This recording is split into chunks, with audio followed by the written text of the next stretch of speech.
我们的什么？哦，对，我们的台湾文创主题。老师，我在紧张，欢迎天之火老师。百计，老师有听到吗？有。老师，对不起，我的设备真的有够爆干烂的，怎么办？有救吗？我不知道。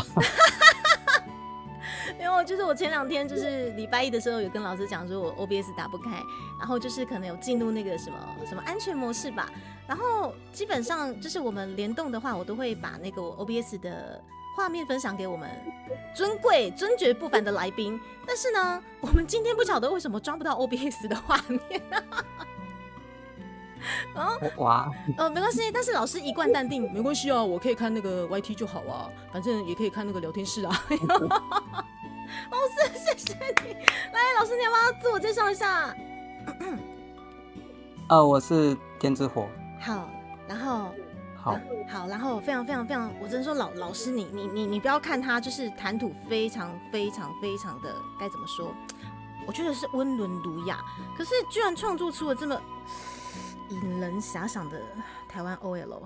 我觉得这真的不得了，这个是在我开这个台湾文创主机的时候，我也是心里已经暗想，就是说我要邀请什么样的来宾或者插画家。老师就是我第1位想要邀请过来的插画家。老师今天真的特别感谢你过来，太感谢了，老师。谢谢。老师真的很感谢，因为我知道老师基本上因为排程应该是也非常的满啦，对，而且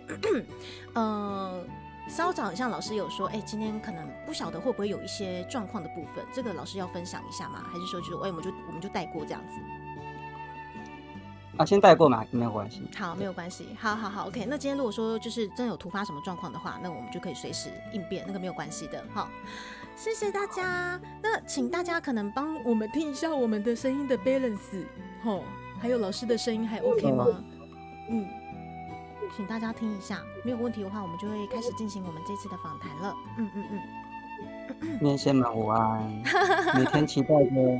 每天期待着精明干练75期，边吃兔兔边唱歌，嘟嘟不断自爆的面线们午安。老师，你的精明干练对了，但是为什么我吃兔兔？不对吧？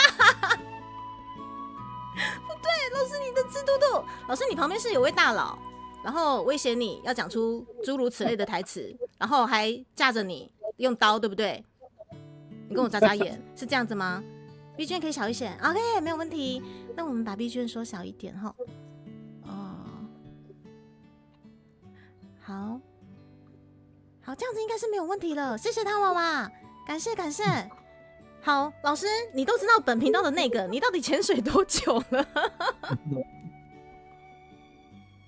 难说可能在你那个第2张皮的第1个什么国际猪猪彩虹日就开始了。我的天哪，这个也是我最惊讶的地方，因为稍早我在设定的时候，我就想说奇怪，为什么老师很懂我们频道的那个，然后居然是在国际猪猪彩虹日。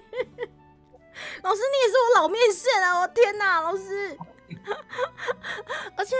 我记得其实第一次收到老师的私讯是在今年的2月份，我永远不会忘记。对，因为居然是这么大手的天之火老师特别私讯我，跟我讲说因为我那个时候还没有面补，对，所以老师可能在第1台的时候发现我非常的缓慢，对不对？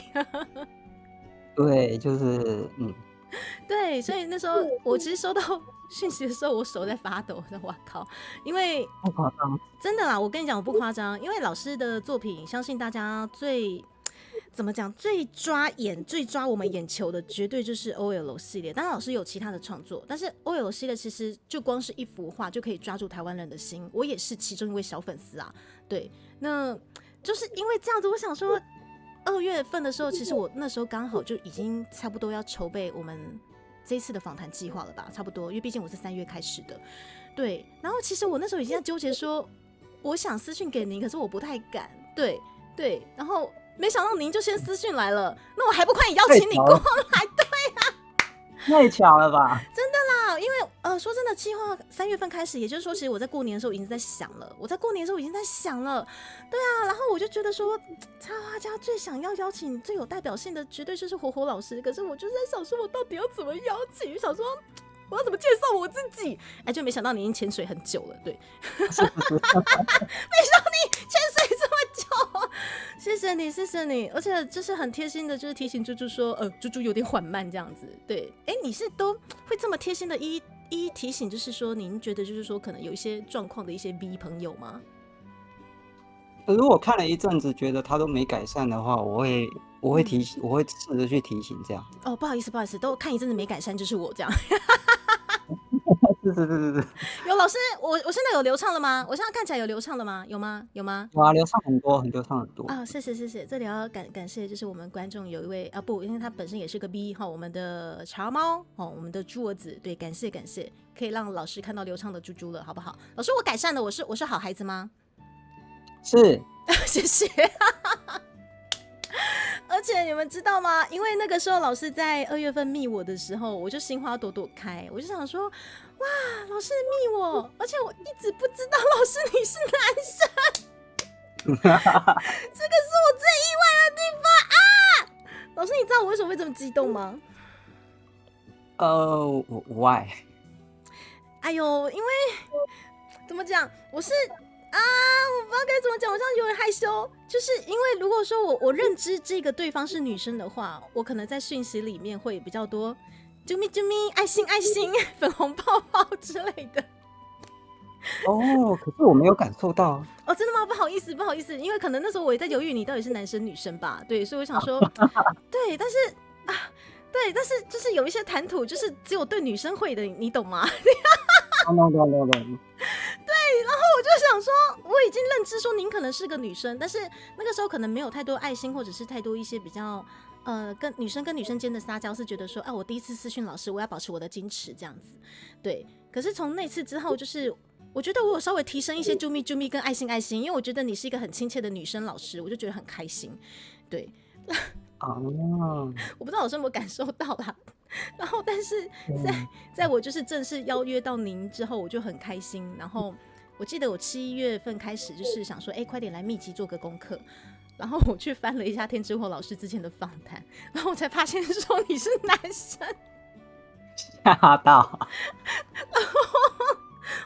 对我吓到，然后我还快点私讯老师，对不对？我的讯息非常的对，我的讯息非常的惊讶到你会觉得这只猪怎么了吗？有吗？不会，因为这太正常。真的吗？真的啊，因为还蛮多人会这么觉得。我也蛮好奇，就是聊天室有没有观众也这么认为？因为这真的蛮正常。对。对，也就是因为这样子，其实我应该说这一阵子我刻意就是没有在聊天室聊到说老师您的性别。来，观众们，你们心心念念的台湾BL插画大师是个男儿身，你们会觉得很惊讶吗？很惊讶的举手，还是说你们早就知道了？因为其实基本上老师的访谈，其实在 YT 也还蛮多的了啦，就是有看过、有听过，有特别去翻的话，一定知道。我是个小迷妹，我就想说她是一个女老师啊，要不然她怎么可以把那个大腿跟屁股？好，对不起，老师，对不起，对，没在讲，不是老师，你的大腿跟屁股你画的也太，而且在现实生活上，我也蛮常被误会。为什么呢？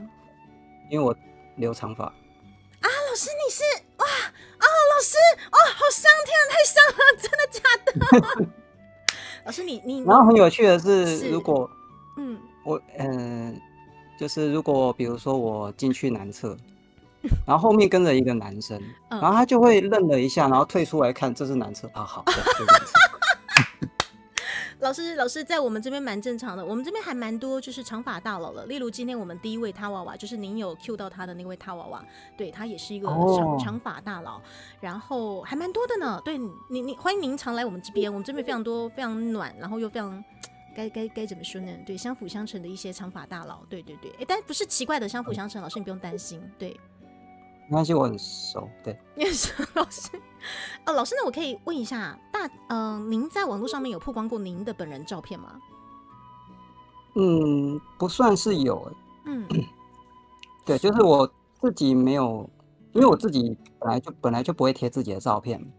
所以可能只会在一些非常稀有的访谈，也许会有人贴，但是我自己是没有主动去贴这样。了解了解。老师，您留长发的契机是什么呢？还是就没什么就想留？哦，契机一方面是我老婆她喜欢长发，哦，真的假的？你是为了然后然后另外一方面是因为我之前留短头发的时候啊，我起床的时候头发就会乱翘，然后那个乱翘的程度是我必须要重新洗头，然后吹头，它才压得回去。哦，很麻烦就对了。所以对我来说，就是虽然留长发有它麻烦的地方，可是我起床不用再做这件事，我好开心。OK， 那也就是说，你们结婚之后，就老婆建议你，就是说，我希望有一个长发的另一半，你可以为我而留吗？这样子。可以这么说啦。哇，真爱耶！好，所以老师应该也是对于就是说自己被误认成女生习以为常了齁。非常习惯啦。然后出去的时候也是那个有一些小孩子会盯着我看，然后我就已经知道你为什么盯着我看了。他已经在想说，这个甚至有一个小男孩，他就小小声声的跟他父母问说，那个是男生还是女生啊？这样。OK， 那你的反应通常都是？我没有理他。哦，好，而且你让他爸爸去解释。那感觉你也不会因此而动气嘛？不会啊，完全不会啊。对啊，我觉得老师很像生活观察家哎，我可以问你的星座吗？星座的话，我是知道有那个太阳、月亮跟上升嘛。对，您愿意透露吗？虽然我没有研究，但是曾经有去查过。然后，我的太阳星座是狮子。不是OK， 来，我们已经快到狮子的时节了。好，您继续说。然后，月亮跟上升都是处女。难怪哦，好 OK， 难怪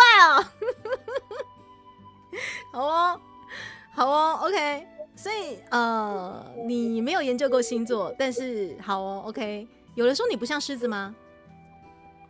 非常多人猜不出来我是狮子。没错，我也很意外。但是您说你的上升跟月亮都在处女，对吧？对。好，我懂了。哇，你懂了什么？我好好奇哦。应该说，太阳基本上就是我们主要的星座啦。就你几月出生嘛，那我们就会认定说您是什么座哈。那可能您是在7月底或者是8月，那就是狮子座嘛，对不对？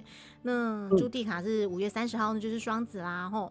对，但是因为有一些外显跟一些内在情感性的星座会受到月亮或者是上升的影响啦，吼。也就是说，奇怪，我想说您这个生活观察家，然后感觉很像，感觉你上次生气，搞不好也是那种民国不知道几年前的事，就觉得你应该不是那种很容易动气的星座，但偏偏狮子座呢，大家的印象都是那种，对你懂的。你懂。其实我以前比较容易生气，现在不会。对，这个就是为什么上升会影响到我们可能出社会，我们的下半该怎么讲，我们人生的后半段会比较受到上升星座的影响，就是安呢，这样比较好懂吗？哎呦，对，也就是说，对我知道老师你可能今年才那种18岁、20岁，那个没有关系，对。但是，总之啦，金色没有，好不管，没有，因为毕竟大家都希望自己看起来年轻嘛，对，我也是表定18岁啦，好，谢谢，对 ，OK， 对，但是不管怎样，反正上升要去认知它就很简单，就是可能你出社会被社会鞭打过后，然后你成熟了之后的星座会比较外显成你的上升星座，对。然后月亮星座的话，其实就比较否情感面的部分，这个是比较好懂的这2个部分，但是这个也是比较笼统啦，比较笼统的讲法。但是因为星座太深奥了，所以如果说没在研究的话，可能就以这2个去做一个推敲会比较准。对，大概是这样。对，所以你认同吗？我认同。所以你觉得你越来越像处女了吗？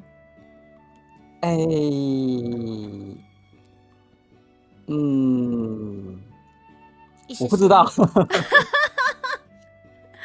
大家安安，我们今天是天之火老师的访谈，然后对我也是在，谢谢安安，是，谢谢老师今天特别来，我也是在前不久才发现说，我心中认定的很会画 OL 的妹子，绝对是妹子，要不然怎么可能把那个屁股画得这么好，就居然是个男儿身。男生画的屁股跟女生画的屁股还真的是不一样。对，但是啊，讲到这个，老师你讲到一个重点，我也是踏入 B 圈才发现哈，真的男生会师比较会画屁股跟胸部，不知道为什么，Why？ 为什么？但是女生会是也比较会画手腕啊，跟肌肉吗？跟锁骨。那个是我们喜欢的东西啊。是啊，是啊，是啊。所以那个是相辅相成的吗？因为画了会开心，所以你们会去研究这样子吗？是。的确是因为我之前接触到的都是女性绘师居多啦，所以我跳过来之后发现男性绘师，例如我们女生画的胸部，我们顶多就是希望它是坚挺的，因为对我们女生而言，坚挺的胸部我们会很有自信。但是我发现男生居然喜欢下垂感，是这样对不对？会吗？有一派喜欢，没错。那老师你是哪一派呢？要看在哪里表现，因为有穿衣服跟没穿衣服不太一样。老师，你字正腔圆的说有穿衣服跟没穿衣服，我觉得好有反差这样讲好了。我们虽然说现在看到台湾 BL 的创作，可能都属于比较否正常向，但是会多一些遐想进去。但是老师，你之前有画过色色的图吗？没有很像没翻到过，所以真的没有创作过嘛，对不对？是创作的过程也有一些，就是绘师或朋友就说，那你怎么不去画画看？你画一定很卖啊。然后我就跟他们说，我是跟他们说，就是 R18那一条路不缺我一位，但是非 R18的地方非常缺人才。对，来，老师说的非 R18的地方的伫咧家，就是这边的我告赞的赞，你刚好看到。老师，你现在看到应该有点延迟，但马上出来了。对，我不重要，我被挡住，谢谢大家。我跟你讲，就是这些不经意这个就是电之火老师的性感，这个就连我身为妹子的我，对我是妹子啦，我真的是妹子，相信我，身为妹子的我自己看的也受不了我自己看到，我觉得这个才是真正的。这个其实已经跳脱，就是说 R18的东西其实就大拉拉，就是我就是 R18嘛，然后就是可能很明目张胆的福利，可是老师的福利其实那个魔鬼藏在细节中，他那个是全年龄上，可能小朋友看的会觉得说这个是我生活的地方，很有生活感。但是说真的，聊天室的你各位男性你们看的地方应该不是只有生活感的地方吧？是吧？对，这个就是最可怕的地方，你们懂吗？老师他整张图都吸睛，像可能女孩子会去看一些生活感的东西，长辈们也会去看说，哎呦，这大同电锅呢，我打工都在用，或者是甚至卡基迪亚老师也有创作进去，这个待会开给大家看。老师你那些细节，我真的从头到尾看过一遍对，所以这个全年龄上的东西又满足了男性的遐想。老师你真的很神怎么会这样子？太神了我也不知道不是老师，突然有一天就慢慢变这样。我觉得那个是累积的，对不对？对啊，那个是累积的。对，丝袜真的阿死，对不对？丝袜真的阿死。然后欢迎大家去下标老师的画册，你不管是在虾皮或者在是一些网络上面的通路，其实基本上都是买得到的老师其实很会行销自己呢，对，到处都买得到。对啊，而且其实很多张图你们都可以看到一些台湾的细节，但是又不经意的性感像这个也是我觉得很多地方都可以会心一笑，像这些公寓啊，这个基本上在台湾真的也是见怪不怪了。但是这种生活感的东西谢谢老师完全把它原封不动的呈现出来了。这一张对，就是这个采买啊，然后因为现在基本上也都是不附塑胶袋了，所以基本上大家现在都会手拿居多啊。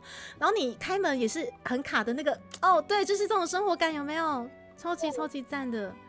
还有我其实稍微挑选了很多我自己很喜欢的生活感的东西，还有这一张我那时候眼睛很为之一亮的，好性感，老师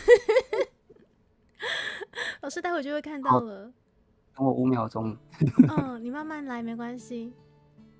这一张这个是 BL， 他是可能应酬完还是说很累，然后瘫在自己的床上。哦，老师，我觉得你科背景真的是非常用心，而且连不是 BL，对不起，哦，对不起，对不起，不是 BL，OL，对不起，我们今天不是讲 BL，对不起。你看 OL 里面的一些小巧的一些，不管是万金油吗，唇膏，老师这个我真的觉得太神奇了，你这个有点太鬼了。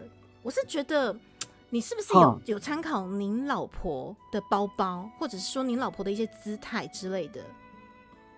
一部分，嘿，但是有另一部分是去其他地方收集资料。老师，这个就是我今天想问的重点。你总不能明目张胆的给人家一直看吧？你到底是怎么收集这些细节的？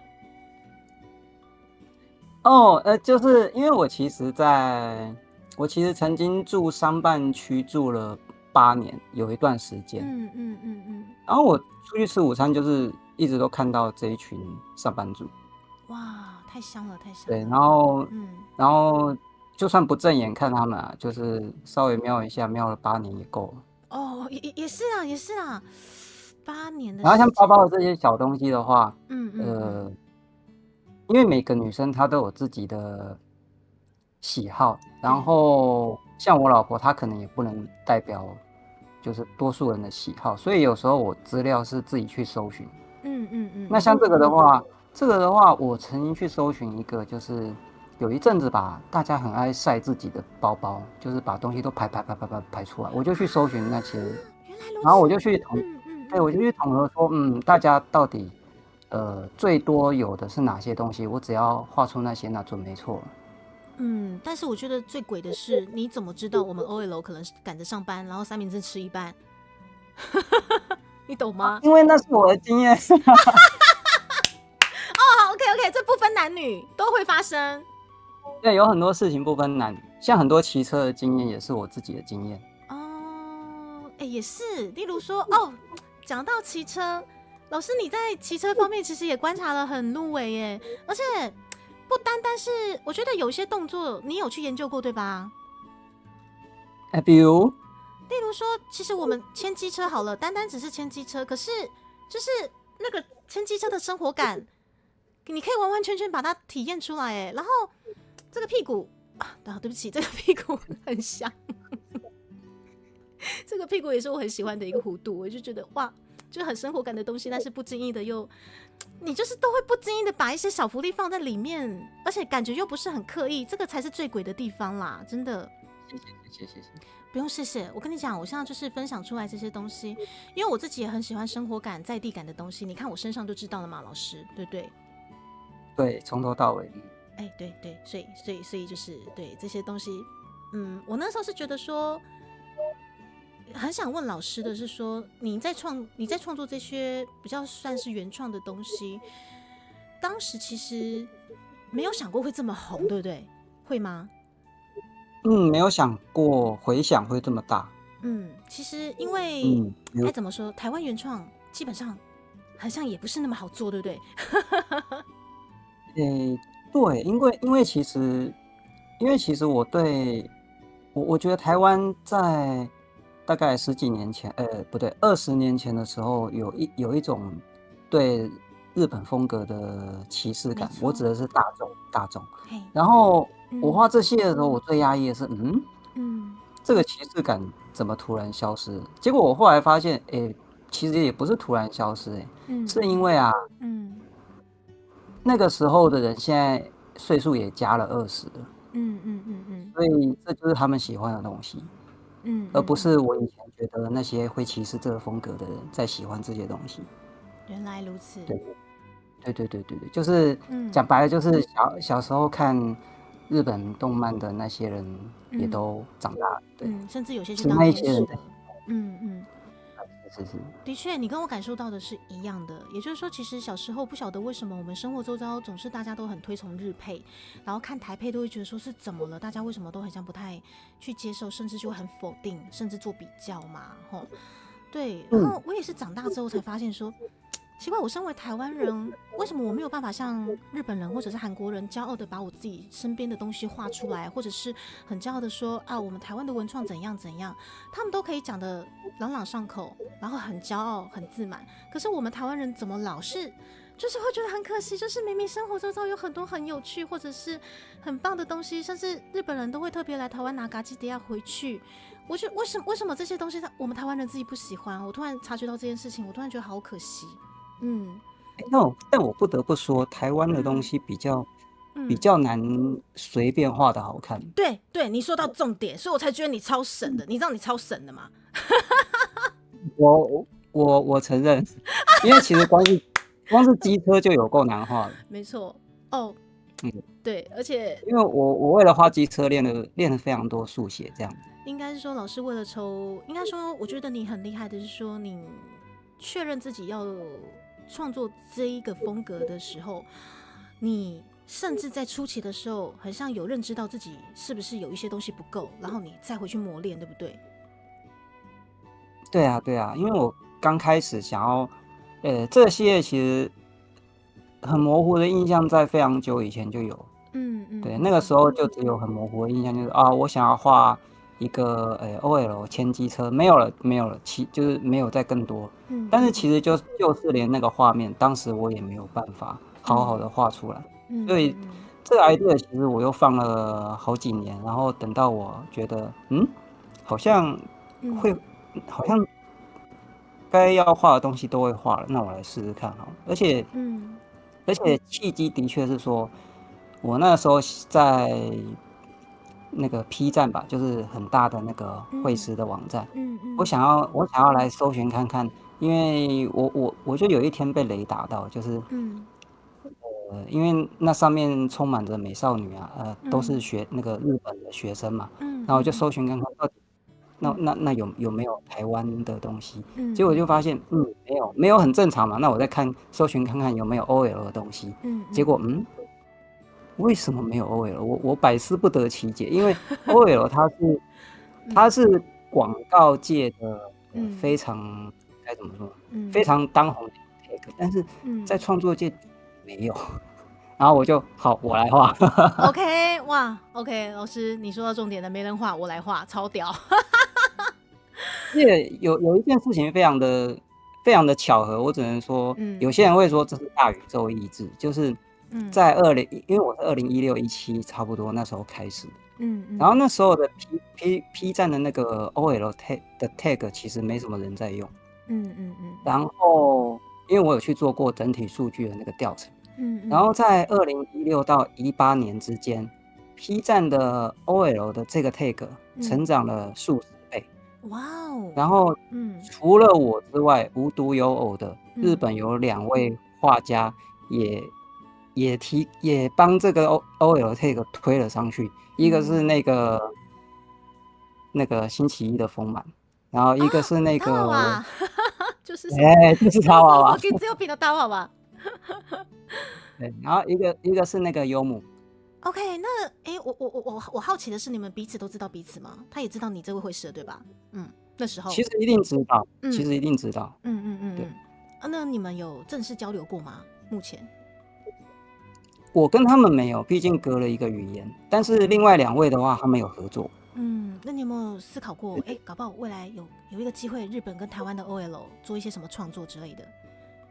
不排除这可能啊，但是我跟他们的方向还是有点不太一样，因为他们其实很明显的在更偏男性向一点。的确，对。好像我记得给自由比诺他娃娃好像还有受到那个什么日本的那个妇女团体的抗议之类的，对不对？幽姆也有啊，幽姆的画那个丝袜也有，没错，也有被抗议，就觉得说太父权之类的啦，对，所以就是在这边的拿捏，老师你真的对我只能说很和平，很和平，然后你又可以满足。我真的是，对，我有啦，因为我真的是想把图片的重点 focus 在生活跟实际会看到的。虽然有很多人在下面都反馈说，这么漂亮，我怎么没有看到？然后我那时候那个心里想法是来台北上班去啊，你待在中南部怎么看到？对对对，这个在中南部其实比较少可以看到，因为台北的 OL 树真的非常非常的多，尤其如果你刚好有在办公区的话，哇，各式你各样，就你就去那种，嗯你就去那种那个整条街都是嗯银行的那边，中午吃个饭之类的。对，商业大楼之类的。对对对。而且像目前老师刚刚聊到机车嘛，像这个反差的机车，哇，你真的也是惟妙惟肖的把它呈现出来了哎。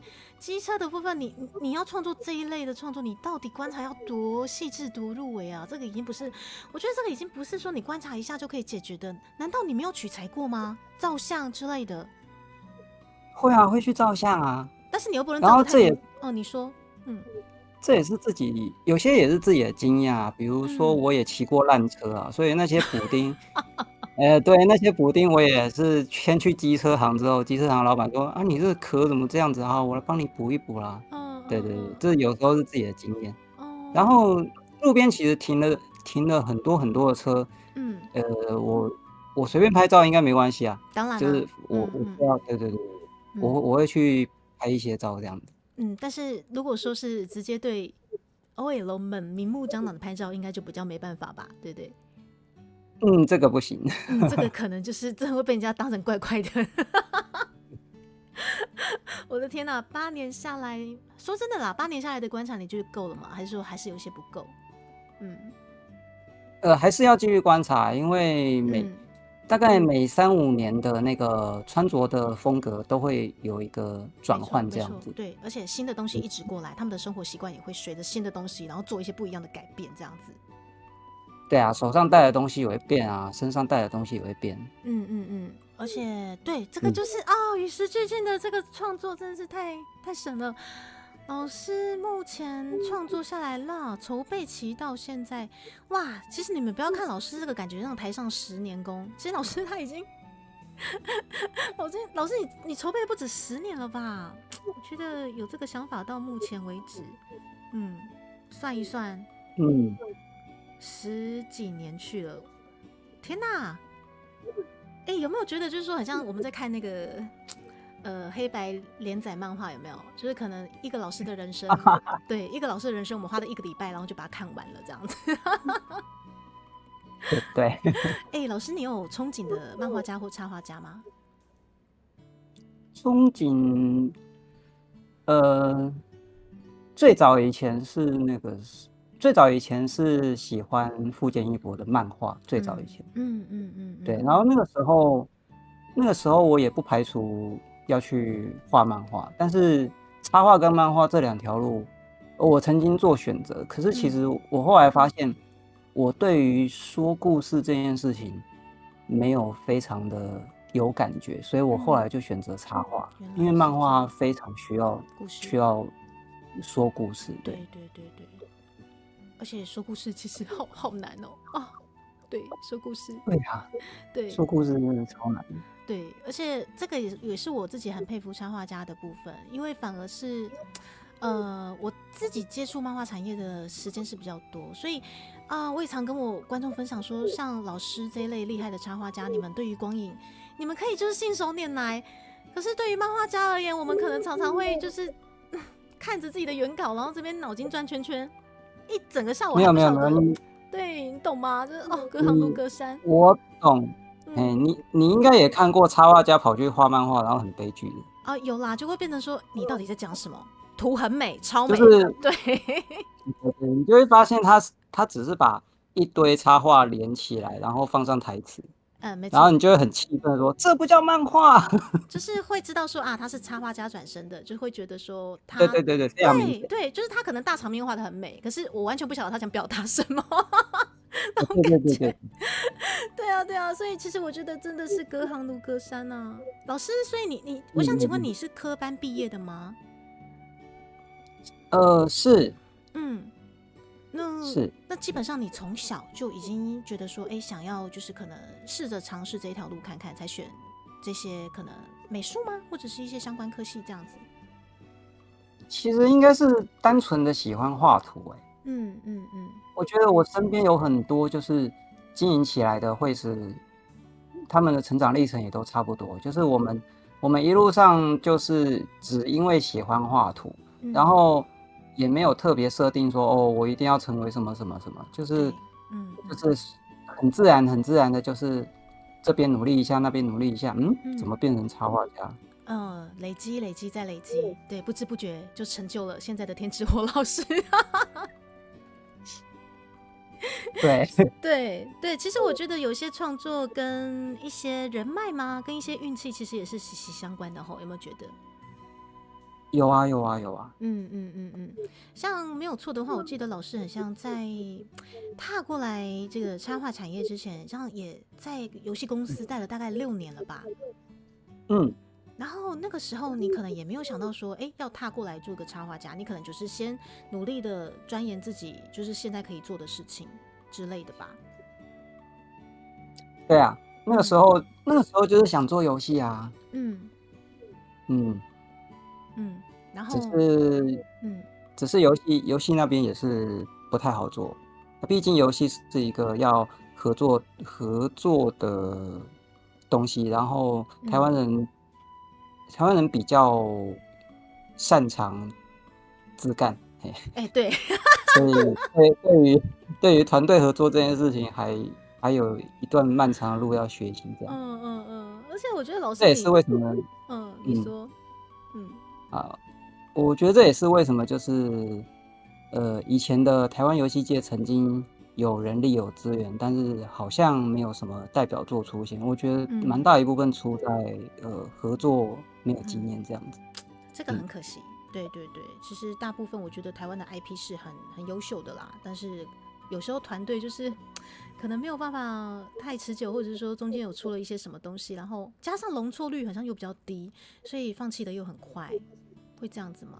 嗯，嗯会，嗯，对啊，所以就是其实我一直觉得，其实台湾产业的文创跟 IP 是很行的，对，但是可能有一些除了自己，我们本身团队可能有一些合作上会容易出包或干嘛的，政府方面的支持，我觉得可能好像比起国外稍微又可惜了一些些。可是不得不说，我觉得近几年政府也是很努力在推了。嗯，非常有感啊，对啊，对对，特别是嗯，特别是漫画那一块非常有感。没有错，没有错。所以我觉得基本上就嗯，是也是对啦，我觉得大家啦，生在台湾真的要对台湾的文创有信心，就是人才一直都有，而且我相信其实大家都很努力的在这条路上，希望可以让国外的大家看到我们自己的东西。那就是因为这样子，嗯老师你有没有发现说，因为毕竟想要推向国际，还是得要回归到原创或者是生活感的东西？我是这样觉得没有错，哎、你果然呢，跟我对对对，想差不多，我们 give me five 一下。因为毕竟我其实投入 VTuber 产业，其实我自己也在观察这个产业啦。我今年不晓得为什么，我就觉得说，哦，就很想，就是做更多的原创，因为我一直觉得说，到最后我们台湾如果要推向国际的话，还是得要回归到原创，跟一些我们生活周遭的东西。对，这个概念非常非常的强大。所以才就是努力的可能推行我自己的一些可能原创曲之类的，或者是开启这个文创足迹的一些企划杂谈，邀请你们这些在文创产业上面非常非常发光发热，以及非常非常符合我们这个台湾原创的这些大手老师们过来。对，像老师你真的也是，我那时候就想要开启这个原创计划的第一个想要邀请的插画师，谢谢你今天在我旁边，真的超感谢的。我，所真以原创曲有吃兔兔吗？没有啦，老师你学坏了。可是好啦，搞不好有机会啦，因为就是之前观众也在说有没有吃兔兔原创曲，如果继续就是好啦，如果你们真的想听的话，可能之后再看说再募资或集资什么的啦。要不然做个原创曲，其实也不便宜呢，老师。我操，对，是哦，真的是也不便宜。对，但是啊，真的是对原创的东西，我是觉得其实现在非常非常多老师愿意去尝试，但是只是就是有一些很可惜的，比较少了一些曝光的机会嘛，有这样子懂感觉吗？是指哪里有曝光的机会啊？例如说，像例如很多新兴学子一定看到天之或老师，觉得说，哇，这个东西好屌，我想试看看哦。对，不过就嗯是当他们想要真的是过去尝试的时候，会觉得说，很像跟他们想象中的不太一样吧。例如老师，我觉得你之前在某个访谈上面讲的就很好，并不是说我今天想成为插画师，然后我今天转职，我就马上成为插画师了。就不是这样子，但是有一些小朋友，他们可能就会想得很简单。我以后想成为插画师，那我应该要怎么样让大家看到我的画，或者是资源什么之类的？对，但是其实我之后经营到VTuber 吗？或者是说访谈了这么多老师们的经验，我发现大家好像都有一个相通的地点，就是说，其实你们有一些真的是不经意的，你们尝试再尝试，然后不断的去努力的去做创作，然后不断的试错，然后不要让自己的创作停下来，然后就变成说你们并没有一个真正说我要成为什么的一个目的，对，因为你们只是在累积你们想要做的东西，就是这样子而已，对不对？对，因为讲白话，讲最白的话就是有爱。哦，真的很重要。对，然后我自己是发现说，因为有些学生也会来跟我求救，然后我只能跟他们说，就是有爱你自然不会放弃掉，但是我不管你有没有爱，我都可以跟他们说，就是那你可能要去了解更多面向的东西，这样你在走这条路的时候，比较不会说一个挫折你就把它随便的定义成是我的失败，因为一个挫折它能拆开非常非常多的面向啊，这些解释有关于你要你知道多少东西，你去解释它。对，没错。就讲最简单的，就是说，比如说我今天画一张图，然后只贴在一个社团，然后呢，那个社团就没有什么反应，对，然后这个时候你只能做一种解释，就是我图很烂，对，但是我每次都跟学生说，那你去贴2-3个社团，你甚至贴5-6个社团，试试看，因为有时候蛮长时候会发现说，这边没有反应，那边反应很好。哦，常常会有，没错，都是。对，那你如果只有一个方向的东西显示出来，那你只有一个方向的解释，那个会变成解读错误，那很可惜。对。其实我觉得心理素质的培养也很重要哎，因为就像刚刚老师说的，像这些小朋友，他们可能毕竟还是学生嘛，人脉什么的也还在可能萌芽阶段，或者是说还没有开始经营的这个状况下，他们就很容易就会觉得说，我今天贴在这个平台，我没有什么点阅率，我的东西就是不受欢迎，我就是烂之类的。但其实不是哦，那可能就是那个族群受众不一样而已，嘿，就单纯是这样。不一样，对。这有非常多可能性，甚至有些图是贴上去没有人按赞，但是有很多人按右键收藏，对，但是你不知道。对，没错，要不然就是有一些是这样啦，3-5年后突然爆红也是有的。其实也是有，对，所以其实有时候就是说回归到就是说，如果真的想要走这一条路，老师你会叫他们快逃吗？不会啊，对啊，我也不会耶，但是我会，我只会跟他们说，就是要用更科学一点的方法来看待这些，就是不要随便的论断是单一方向的失败，你要去分析更多面向的东西，这样会让自己心里舒服一点。哇，那万一有一些学生他不是分析派的，他就是那种感性派的，老师我就是懒怎么办，什么之类的呢？那就用爱称啊。老师你哇，对，我真的觉得你真的非常偏向处女耶，你整个脑子非常活络清晰耶。真的吗？对，你是数据派的，因为我不是，因为我很讨厌看字，对，所以就是你今天叫我看数据，你叫我去死好了。所以其实我今天该怎么说？其实就跟老师的经历有一些相仿的，就是说，例如我今天成为了 VTuber， 我经营了2年半了，其实也真的是没想到，就是误打误撞，没想到。对，那我觉得可能就是我们就把它统筹成，就像老师你说的，之前你台湾 BL 这个系列啊，不是 BL，对不起，我一直在 BL，老师我的脑子不行了。好，我回来。台湾 BL 这是 OL 这个系列，老师其实之前想说试试水温嘛，然后不断的尝试这样子，对。但是我觉得，因为你准备够了，你的功力、你的基底其实基本上也很深厚了，你撑得起来这个 IP 了，对。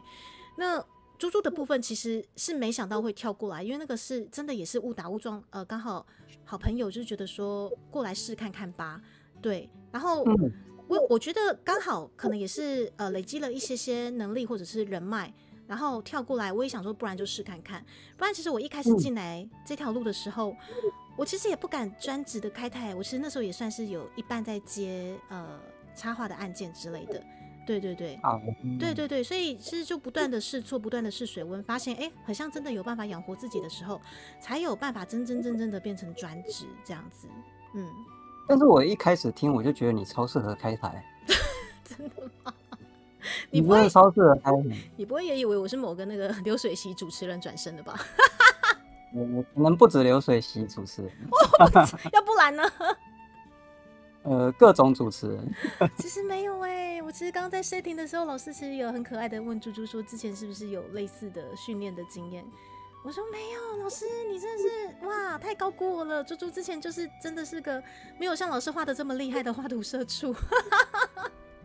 因为我其实也到处在观察各个 VTuber 吧，然后其实我觉得你会做到这样的成绩，完全对我来说是实至名归，不意外。因为不要讲太艰深的东西，其实就是看你待在你的台很舒服，这个的体验是别的台可能不容易有。老师，我的天哪，老师你给那里有挂壁炉吧？有吗？我陪你喝一杯啦！我天哪，哇靠，促膝长谈哇，这时候应该要开酒来喝了吧？老师，我真的谢谢你，我好感动哦，因为这个也是我今天在 setting 的时候获得了老师大大的赞扬，然后我心里想说，哇，老师你好客气哦，你是对每个 BO 这么讲吗？没有啦，你是不是对果果也这么讲过？没有，对果果是讲另外一套啊，不是？真的吗？我可以听一下，你对果果是说感觉真的像女儿这样乖啦什么之类的这样子吗？没有啊，因为果果他如果去看他开的台，也知道说为什么他有这样的成绩，其实也是不意外。我觉得你说对，就是你如果去看他的台，你就会发现哇，他的墙都没有重复的东西，然后每次他都在想我的台要怎么不无聊。对，那每次都这样做，那你说他能不起来吗？而且他的周边，我很好奇，他到底有没有在睡觉？他到底有没有在睡觉？他的周边非常琳琅满目，对。对，说就是人资单位没有是，对。而且今天访谈的时间，我通常都会比较把时间 focus 给老师，但是我相信老师其实都有一直在看着聊天室。如果你们当中有什么问题突然想要询问老师的话，也可以就是随时欢迎询问，好不好？谢谢你们大家。抓到老师，有人说抓到老师潜水 ，Hello 伊木拉桑，对，伊木拉桑，他久违伊木拉桑，你们是旧识吗？没有，是潜水非常久，所以这些人我都知道。你知道他是真的吗？伊木拉妈妈，你红了，你居然天哪，天之好老师 Q 到你的名字。伊木拉桑他是我这边非常重要的美编啊，我真的很麻烦他们。对啊，对，怎么没这不是重点，好，这不好意思，这我们把时间还给老师。老师你太客气了啦。不会，这边因为我躲太久了，所以这边的人我多半都知道这样。我的天哪，老师，听说我们火老师他已经默默的潜水我们的频道之久了，但是通常我认知到的潜水是，可能就是这边稍微滴个10到20分钟。然后可能接下来要努力工作了，可能就换隔壁剧院，然后把视窗关掉，或者是说看看其他的主播，可能有其他的节目，然后就可能挂着其他主播这样子。但是我发现老师你不是老师你把我们的台湾文创足迹全部都滴完了。因为其实我自己也会好奇，那些人的东西啊。对啊，对啊，对啊，所以我就把它当 BGM 听完。我的天哪！可是我们都聊一些那种无关紧要的事情怎么办？也都很有趣，也都很有趣。谢谢啦。可是我觉得这个也是我开这个企划的目的性之一。例如，就是老师，我今天也跟你天方夜谭聊到一些很奇怪的话题去了，这个也是我要的，谢谢你。对，而且什么国际猪猪，对啊，国际猪猪彩虹日真的是超久的哦，这个我真的是受宠若惊。对，再次感谢老师，我们的缘分原来已经这么久了，哦，超级惊讶。来，虽然说我们今天我觉得老师我跟你聊不完了，因为其实我今天有很多张图想跟您聊，我可以再一一放上来吗？没有问题，没有问题。来，下一张，老师。我们那个曹氏宗亲会可能要稍微集合一下，帮我解读一下这张图，或者老师您自行帮我解读一下。来，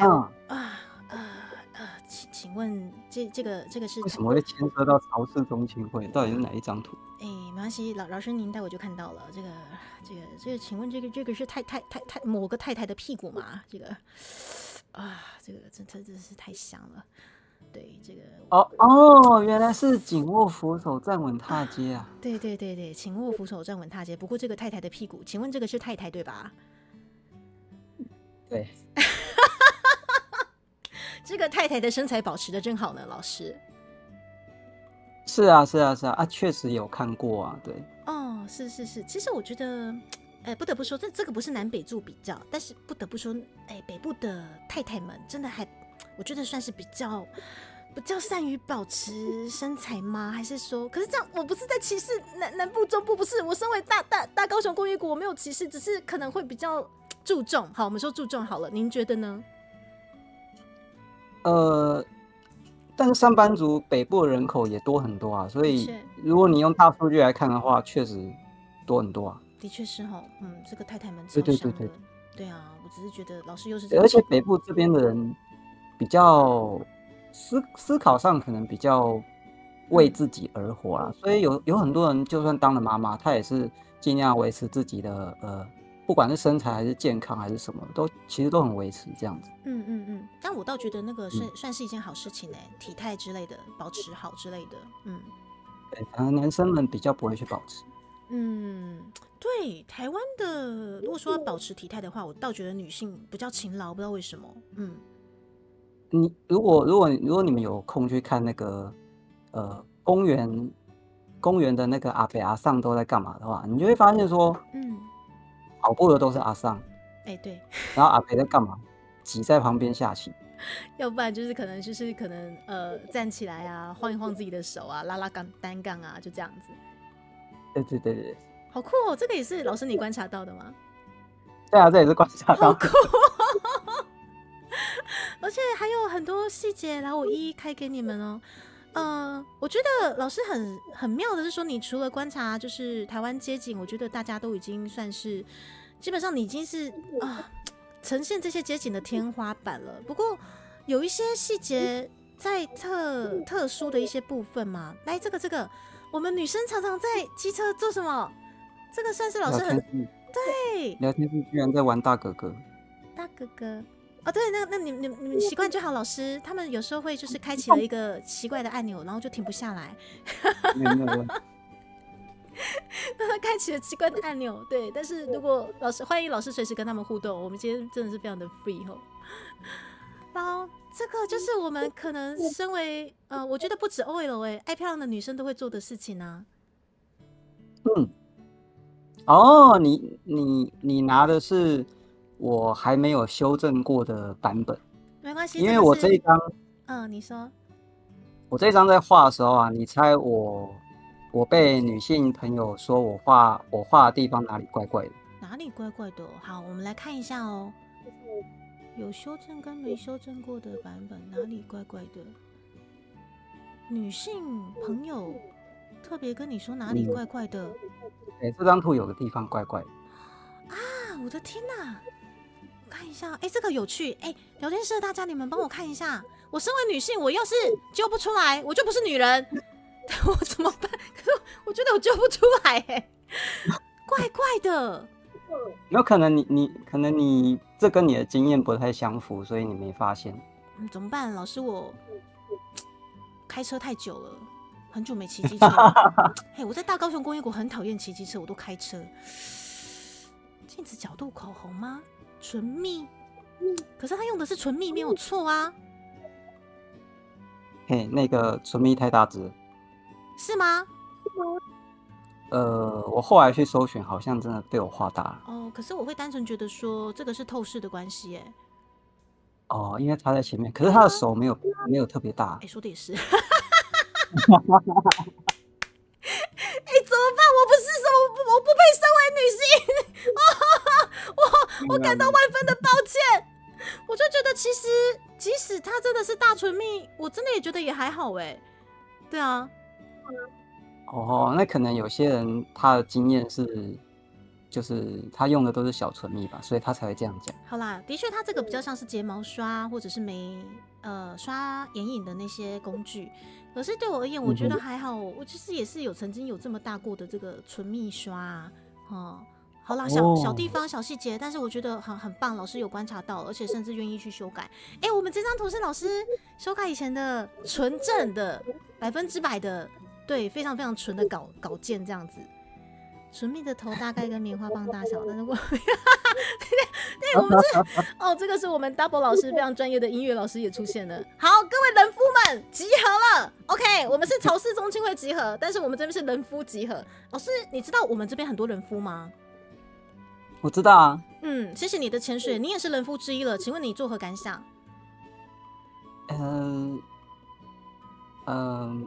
什么感想？好，应该说我倍感荣幸，谢谢各位人夫愿意聚集在本频道，谢谢你各位壮大本频道人夫啊，交给你们了。不是还有计程车司机吗？对呀，老师，你真的潜水了很久。哎，说到这个计程车的创作，老师目前好像还没有看到哎，我看一下计程车的创作，因为那不是我的经验啊。也是哦，计程车的创作。不过以目前这个时节来看的话，中原普渡特别搞了哦，这个也真的是很神。来，我们中原普渡老师应该知道我要讲什么了。来，中原普渡的这个我先翻出来，老师待会大家应该都可以看得到。老师创作了2张关于中原普渡，都很神哦。来，好，我们先从这张开始好了。这个也是富具生活感的中原普渡，这个基本上在老师你那时候在商业大楼，基本上每个商业大楼前面应该都看好看满了。对，就是1个月会看2次。1个月会看2次？你说中原普渡的时候吗？不是，是那个初2、16。基本初2跟16。好。OK， 他们真的就是穿的非常的该怎么讲，就是 OL 正装这边拜拜就对了。对，他们就是这样子。OK， 而且，可是他们是不是因为是中午拜拜，所以会出现 KFC？ 我真的不知道为什么会出现，但我看到的时候也是哇哦！为什么？这个也是时代在进步哎。对，这个也就是为什么我们可能不管是 B2 还是插画老师们一定要去观察的这些很细节的东西。对，为什么？但是虽然说不知道为什么，但它的确出现了嘛，对不对？对，然后这个是你不踏出去你不会知道的东西，所以那个外出取材还是非常重要的。很重要。OK。好，其实这些东西啊，这上面的那个统一露照面那个太明显了。然后我再猜后面的那个巧克力脆片是我最喜欢的那个益美的那个吗？是，这样子，那个很好吃，老师。这样我看得出来。对，很明显啊，还是因为我是吃货啦，所以我对于品牌的包装，它上面有一些什么样的一些色块，都记得还蛮清楚的。那个聊天室有很专业的回复，什么兵将喜欢鸡腿啊之类的啊，原来是这样子，谢谢 Double 老师，是安内吗？也是有可能啊。那你观察到近几年就拜肯德基的该怎么讲？拜肯德基的人变多了吗？是真的有变多吗？没有明显变多但是不只是肯德基，就是大家其实不太局限放在桌上的是什么东西了，就是只要是跟肉有关的，可能都会被放上去。好，中原普渡是这样子。可是如果以神明拜拜的话，好像是不是又不能放一些什么拔蜡有籽的东西？你们那边会吗？我观察到的是，有些摊位他会计较，可是有很多公司他不计较，他就是有什么就拜什么。很像渐渐的就是这样子了。我之前有一次斗胆，就是去拜拜的时候，因为那时候草莓季的草莓很贵，我就觉得我买个最贵的水果过去给神明，他会开心吧？对，我自己有爱吃啊，我承认我爱吃，我想吃嘛，然后就过去就被念了。是啊。基本上拜拜的那个里面的工作人员都很亲切啊，我们想拜什么他不会有意见。可是我把草莓放上供桌的时候，旁边就有几个也不算阿嬷啦，就是感觉比较像年长的一位阿姨嘛。就讲没啊，你哪拜这遗机构啊，这唔通啊，这神明会生气啊那啊，老师对不起你。还是讲遗机构。伊是讲遗机构啊，反正大家都听得懂啦，因为可能他对就习惯讲草莓。然后我就讲我唔知影这最好食的呢，神明敢会生气？伊就讲啦，这就侪籽的。我讲哪有籽？然后呢，我在想说籽，我想说天哪，那个籽微乎其微，然后神明会生气，你们有听过吗？北部会这样子吗？但是我没有看过有人把草莓放上桌，是没错。也是有嘛，对不对？没有，草莓我没看过。草莓没看过，但我不知道原因。对不起，然后反正我就被骂。但我不知道原因。好，那可能真的不能放吧，我也不知道。然后因为是梅，为什么？因为梅这个字跟没有谐音。倒霉的霉吗？谐音？有可能吧。哎呀，我觉得这个也是跟台湾民俗还蛮有趣的地方啊，所以可能对啊，我觉得这些谐音也是各自表述的，因为其实蛮长时候我也会发现说，这个师傅说可以啊，那个师傅说不可以。我觉得这有时候变成一种该怎么说呢？你觉得怎样比较心安？对啊，也是，还是有没有那个例如像教育部有那种就是那个台湾政治的那个一些那个就是说可以参考的一些这个要用政治就用这个就对了啊？有没有那种神明的那个论坛，然后有一些可以拜不能拜的水果明示标示出来，不然我要买水果很困扰呢。对啊，其实这个就是很有趣的地方，这个就是民间习俗啦，大家就是讲法都不一样。但是那一天我拜完，我觉得感觉神明也没有生气啊，我觉得我还是顺顺的过啊，对不对？对啊。因为他感受到你的我的砰那个好可以。老师我自暴自弃了，老师没关系，不用藏了，我知道你潜水这么久了，你想讲那个字我知道。好啦，这个是中原普渡齁。你看老师光是一张图我们就可以聊到这么多。第二张图我看一下，老师这个后面那个一定是乖乖对不对？对。你看老师你对于色块的掌握真的是超神的，你光是色块就可以让我们知道是什么东西。对啊，其实还好啦，到教协会也是有，不过应该没搞得这么复杂。心意啦，对啦，真的心意最重要。对，我自暴自弃了，对。而且这个算是应该是比较大的公司行号的排场齁，老师。对啊，这就是中原普渡的商办区，它都会搭很多个大棚子，然后大家就全部搬下来。有，而且就是这两个 OL 就是非常礼貌的，一个想要使用，但是一个要摆，就对，目前是这样子一个前进吧。然后我发现你其实虽然说在这些我们很熟悉的街景，已经算是画的非常非常的还原，可是其实你还蛮会去画两个小女生的一些眼神上的交汇。真的吗？好像知道你在说什么。你有刻意去画吗？还是说就只是觉得说看题材？看题材。对，像这一张就有特别的去画。就是这些交汇，例如之后我也会分享一张，就是可能这个 OL 在买便当，然后他就是早前的时候那个不晓得为什么我觉得他的脸有点怦然心动，不知道为什么。我知道。就对，但是这个就是男生喜欢的东西吗？哪一个？就是有点百合的东西。哦，不只是男生喜欢吧？好了，不得不说我自己也很喜欢。有你说到一个关键字，我可以分享一下，就是我曾经被一个那个本子的代理我突然忘了他叫什么，反正就是我曾经被一个就是本子代理拿去卖的，然后他有一次就突然跟我说，伯乐巷，但是他现在已经没有在经营。那时候他就跟我说，老师，我把你的本子拿去那个百合厂卖，还不错啊，百合厂。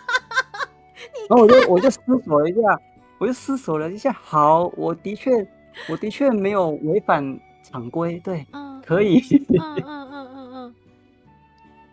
所以你也没想到，你没有刻意的让他们百合就对了。没有。你看，这个又是一个不经意的东西，你看看，超鬼的。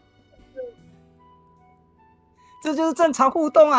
老师，不是，在我们眼里这个不是，在我们眼里这个真的是大家内心里面都有自己的小剧场了，懂吗？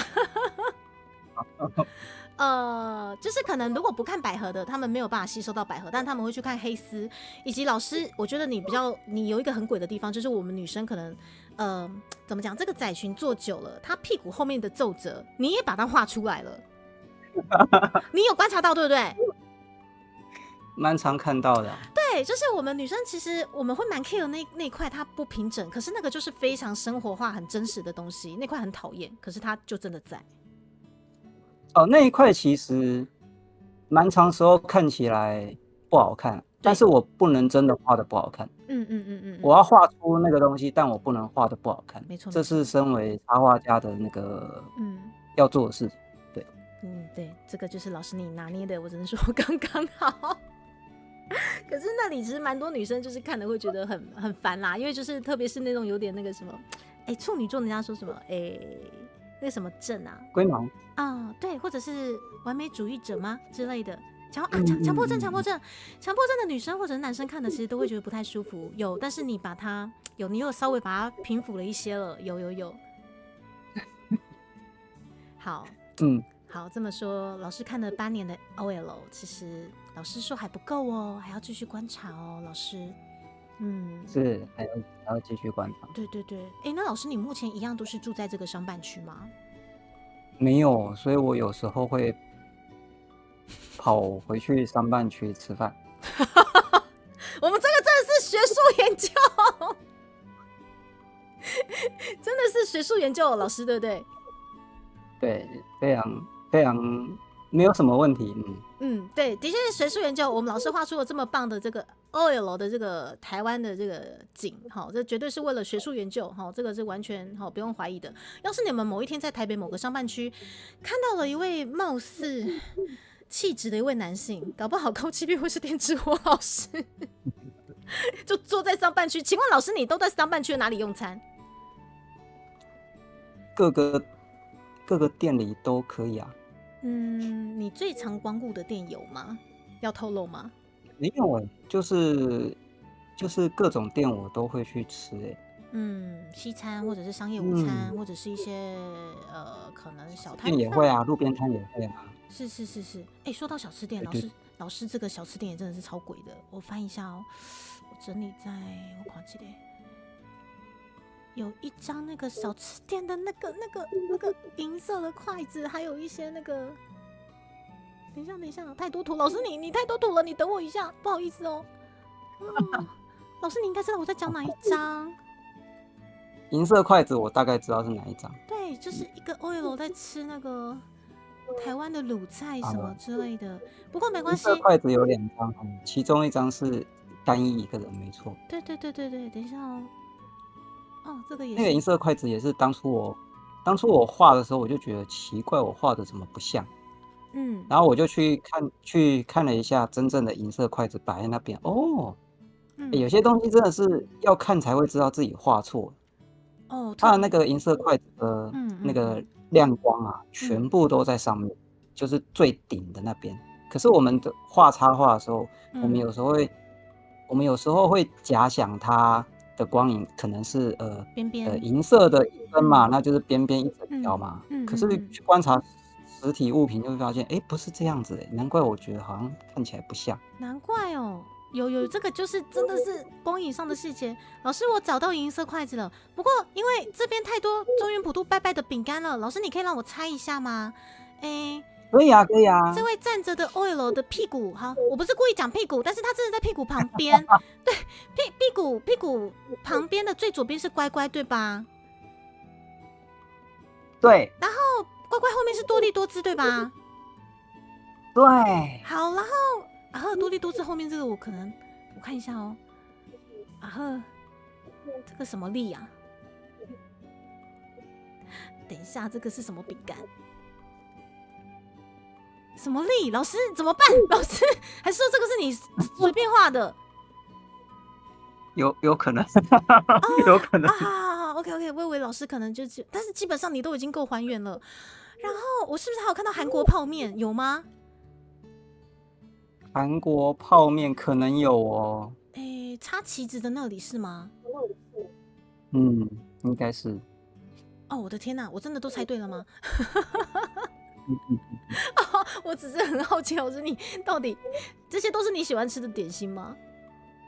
不是哎，这边这些有些是哦去找资料找来的，对。哦，好，太厉害了！你看，真的就是哎，专业的插画家真的是几个色块完完全全就把这些特征哇，太厉害了！我觉得这个就是你长时间去研究漫画没有办法去理解的那些东西，这个我无法理解，为什么你们可以用色块就完整的让我们知道你在画什么，太屌了！天哪！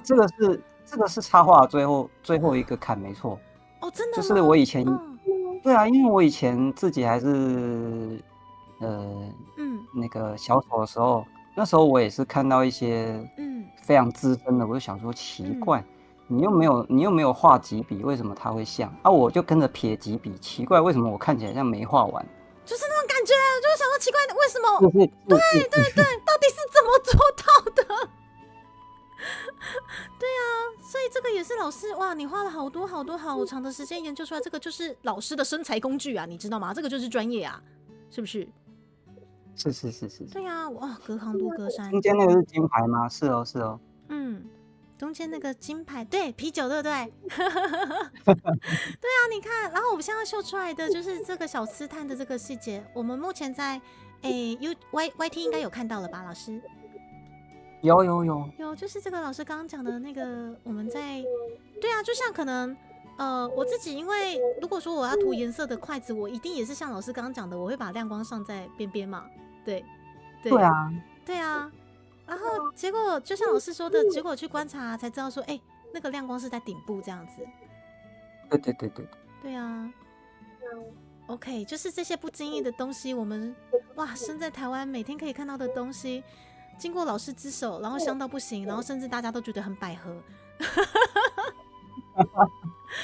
对啊，你看，就真的这只是可能你在街坊，然后就是经过了某家面店或者是小吃摊，然后OL就坐在那边，然后你们可能就觉得好正哦，就瞄个几眼，对，但是完完全全老师就瞄个几眼就可以画下来了，是不是？对啊，然后后面还有那个嘛大陆妹嘛，地瓜叶啊，今日哦对，今日对，今日青菜对，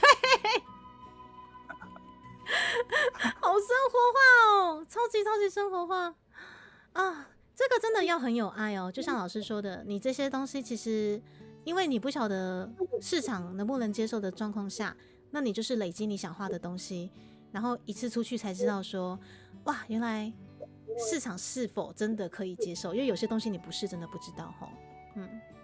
对，真的不知道啊。对啊，真的是这样。然后来下一张，这个我想跟老师讨论一下。老师，你等我一下，我现在亮出来了。下一张这个也是台湾人一个在下雨天很危险的一个行为，但是我真的没想到你居然还有你画出来了。我们等待一下，画面露出。啊，对，老师你应该知道，就是啊，对，这个场面，他在等红灯的状况下，还在穿雨衣，对吧？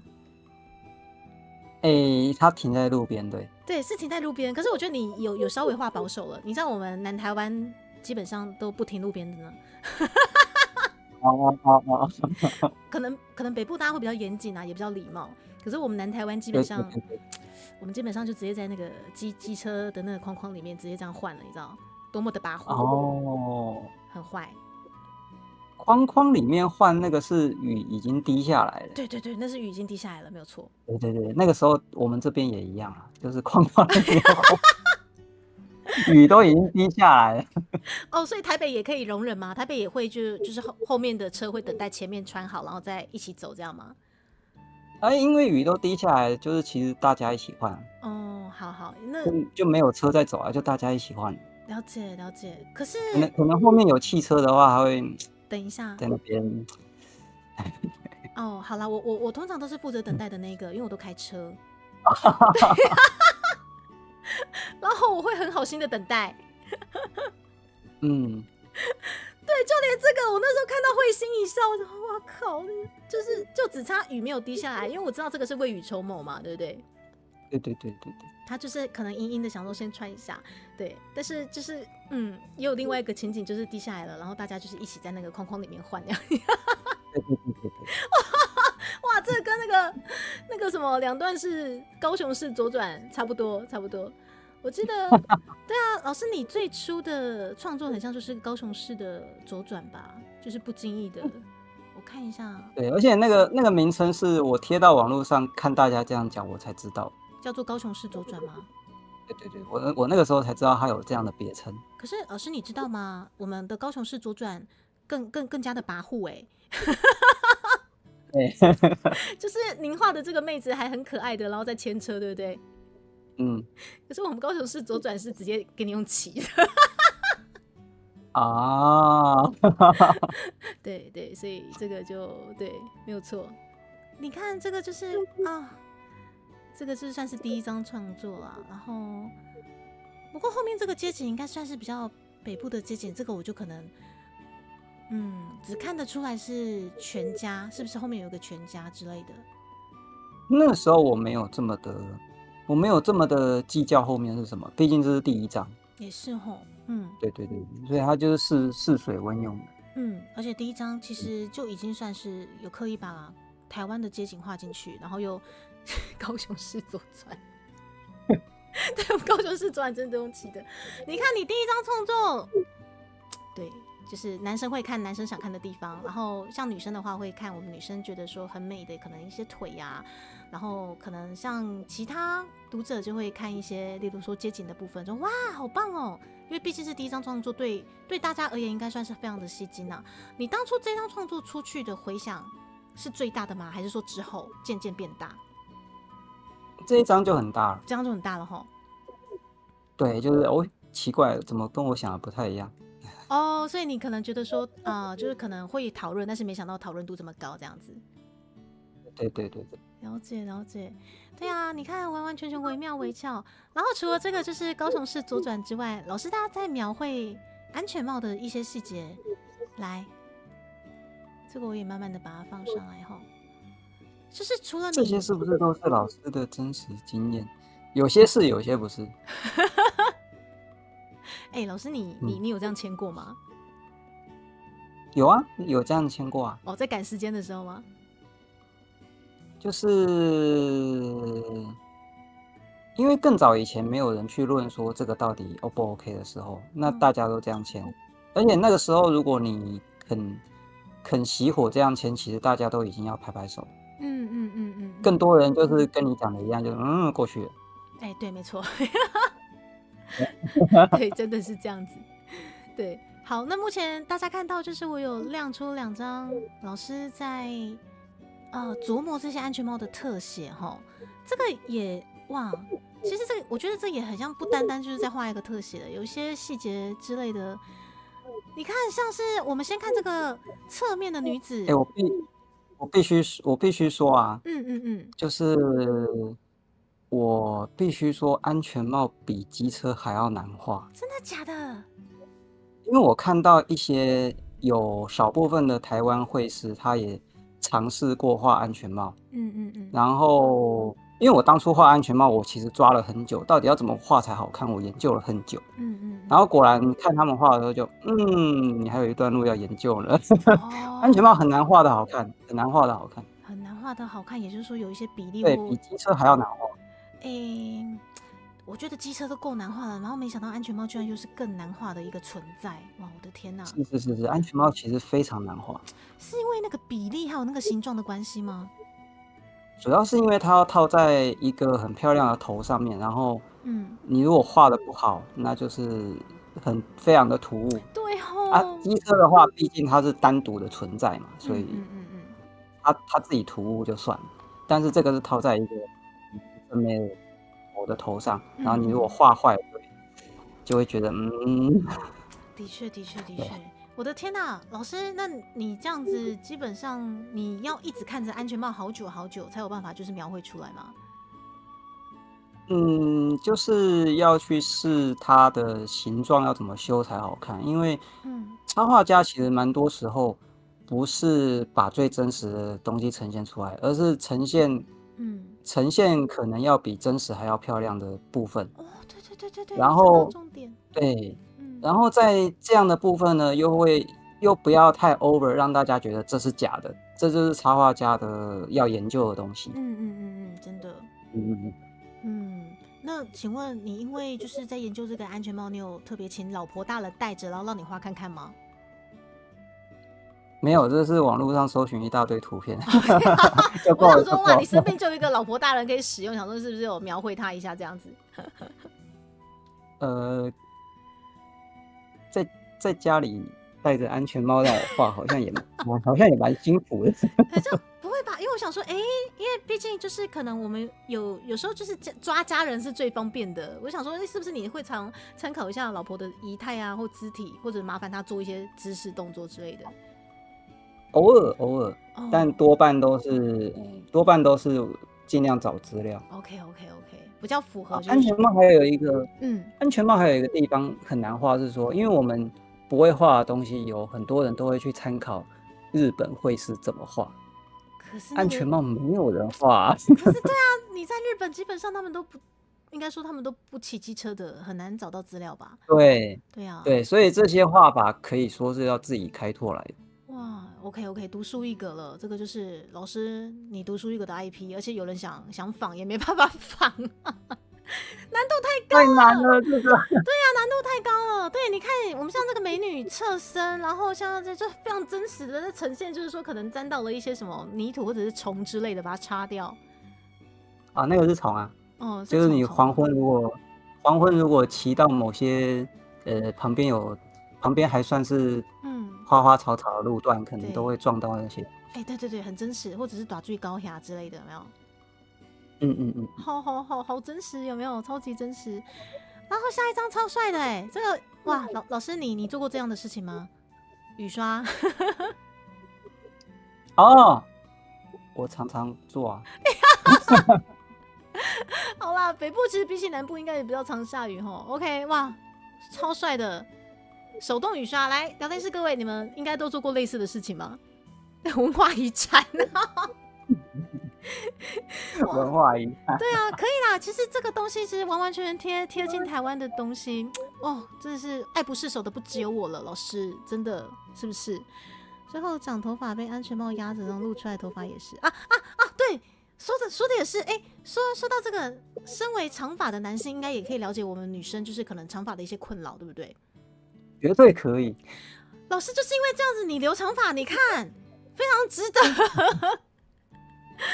对啊，在你揣摩这些安全帽的戴法，或者说女孩子可能回来想要挽头发或干嘛的，你自己也会去亲身去思考一下他们会怎么做吗？对啊。有些时候是路上看来的。像我自己并不会特地把长发盘在里面，但有些女生会。我自己其实也是长发已经快到屁股了，可是我也是不盘对啊，我觉得不知道为什么就觉得好卡对啊，可是有啦，的确是有盘进去的。我想说，哇，为什么你要盘进去？不会不舒服吗？但如果真的不盘的话，我的经验就是骑一趟回来，那个头发就打结了。然后那所以嗯嗯，要梳很久，要把它梳开，要梳很久。我是基本上就是回来马上洗澡，每天洗头。哦，你会吗？每天洗头？不会，所以就是可能2、3天再洗一下。2天洗一次，哦，蛮固定的，对。好好哦。你是不是那种很清爽的那种头皮？也不是耶，也不算吗？对，也不算。因为我是油性头皮，所以我一天不洗，我就觉得我的头可以煎蛋了。哇，我也是油性发质。哦，OK，这是每个人接受度不一样啊。其实2天也是觉得还好，但是我是固定每天习惯了。如果那一天都是在外面，然后又流汗，那一定洗，那一定一定洗。洗吼。而且就是对啊，长发，老师，你目前长发已经到背部了吗？放下来大概到嗯，腰椎吗？我的天啊，你好性感哦！哦，你头发已经长到腰了。对，差不多。他哇，你的头发跟我们火火老师差不多，对不对？他哇，你已经好红哦，他哇。你被火火老师 Q 了一下，然后现在没想到你们两个是我们目前的对2位就是长发男性这样子。对，我记得差不多啦，我们这位他哇好像头发也蛮长的，但是应该还没到腰。老师，你这个留几年了？哇，我忘记了，你要长到腰，至少有5年了吧？一定有。好，那请问你会去修剪你的头发吗？会，因为留太长的时候，尾巴会长得不整齐。会修，还是会修。可是，因为我其实蛮长时候都不是把头发放下来，都是绑马尾，所以我就没有给人家修了。我就是请我老婆一刀，反正我都绑起来了。哦，因为我正想问你说，你会不会信那个就是过那个头发过腰，然后你要看日子剪发之类的？完全不会。好，因为我一直觉得，我一直觉得信仰这种东西，我自己思考了非常久，它终究是给自己的交代。所以对，自己觉得心安就好。很棒哎！我发现不知道是绘师或者是漫画家，或者是这条路上的大家，我发现对于信仰都还蛮理性的。对，就老师你也是共同对，因为就是说，或许我们会去创作那些信仰的东西、神佛的东西，反而很容易成为我们的题材，甚至画在我们的作品里面嘛。对，但是我访谈下来，大家其实真的都是那种，会去尊敬，但是不迷信。对，这个是我很意外的地方。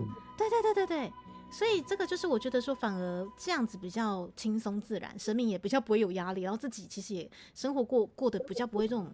就会觉得说有些太迷信，然后活得有点患得患失，我觉得那个有点过头这样子。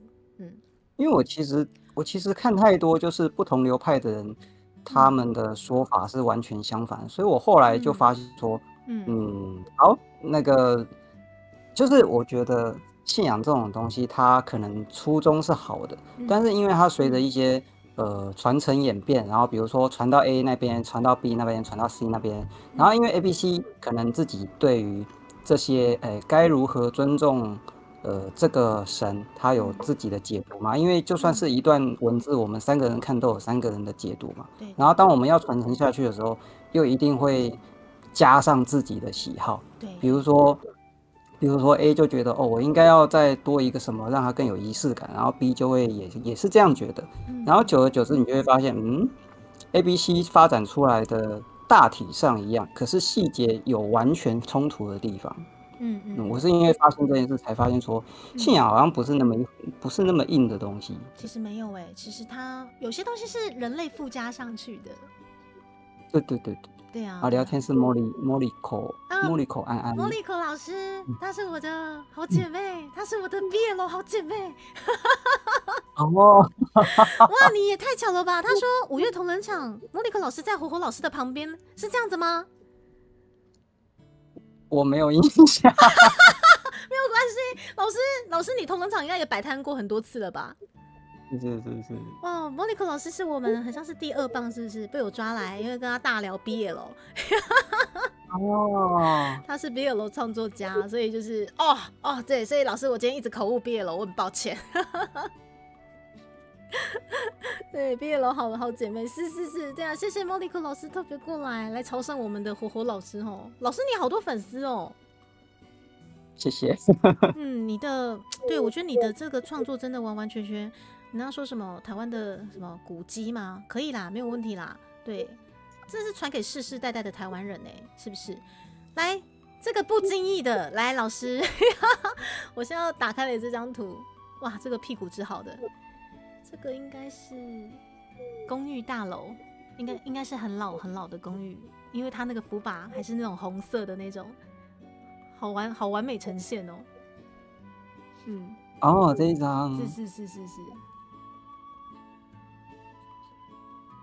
这张应该也算是比较早期的作品了吧？对，而且这一张很炫技，它的透视有点难搞。不过你成功啦，老师。是，所以这一张也蛮受欢迎。对啊，你看，就是这个其实有一些福利的东西了啦，是吗？我觉得啦，就是以女性观众也会觉得不会不舒服，但是可以，然后男性看的会很开心。好啊。对啊，那个相机的位置超刁钻，你一不小心就会被 me too 了。对啊，这个老旧公寓有没有那个门的质感，然后那个红色的扶把，我的天哪！完完全全就是台湾的公寓，这张完完全就很吃各方面的技巧啦。然后，还有好多张，老师，我觉得今天会完蛋，会聊到超时。没有关系，谢谢你。我还有像这一张也是超香的，我把它分享上来。这张也好真实哦。这张应该是 OL 他加班到很晚了，然后他娃娃说 OL 变 BL 好像也可以。OL 要怎么变 BL 啊？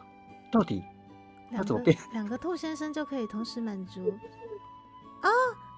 他的意思，长官这位 loser 他叫做长官哈，长官他的意思很像是说，毕竟可能老师跟他娃先生都是比较秀气的长发型男性，然后就是可以同时满足，对，同时满足我们腐女的幻想，以及就是你们又是身为长发的男性，也可以稍微女装一下那种感觉，对。不愧是本台的长期观众啊！是，老师你也差不多了，不妨多浪哈。好吧，这张应该是 OL 加班到深夜哦，哇，对，没错，有 OL 会自己带运动鞋去换的，有，没错。这个其实是朋友提供的 idea， 因为我没有亲眼看过，对，对，所以是朋友提供说有这样的经验，然后我去把它还原看看。有可以啊，而且好性感，你还原的好性感哦。不过你在捷运上面，然后这张图，嘿，没关系，你先说。这张图后来我发现有日本绘师应该有高度的参考这一张图去绘制。对，我有发现。你觉得因为这个构图太特别，我可以看一下吗？你觉得有被抄袭吗？我不会觉得是抄袭，但是我知道他应该蛮高度的参考这个 pose。好，我可以看看吗？你方便开出来吗？还是不方便？我要我看一下我有没有留。我如果有留，我直接传给你。OK， 我想来比较一下。原来不是前路，柜姐下班也都是换布鞋，是，而且站了整天之类的。这个真的是很生活化，对。而且老师，您的作品之前没有错的话，也是有在日本拿过奖，对不对？对。就是这一系列的 OL 吗？对啊，因为他只能用原创的东西参展。老师，那你在日本的粉丝应该也不少，应该这我不知道听说大阪特别多，因为我在大阪办过展。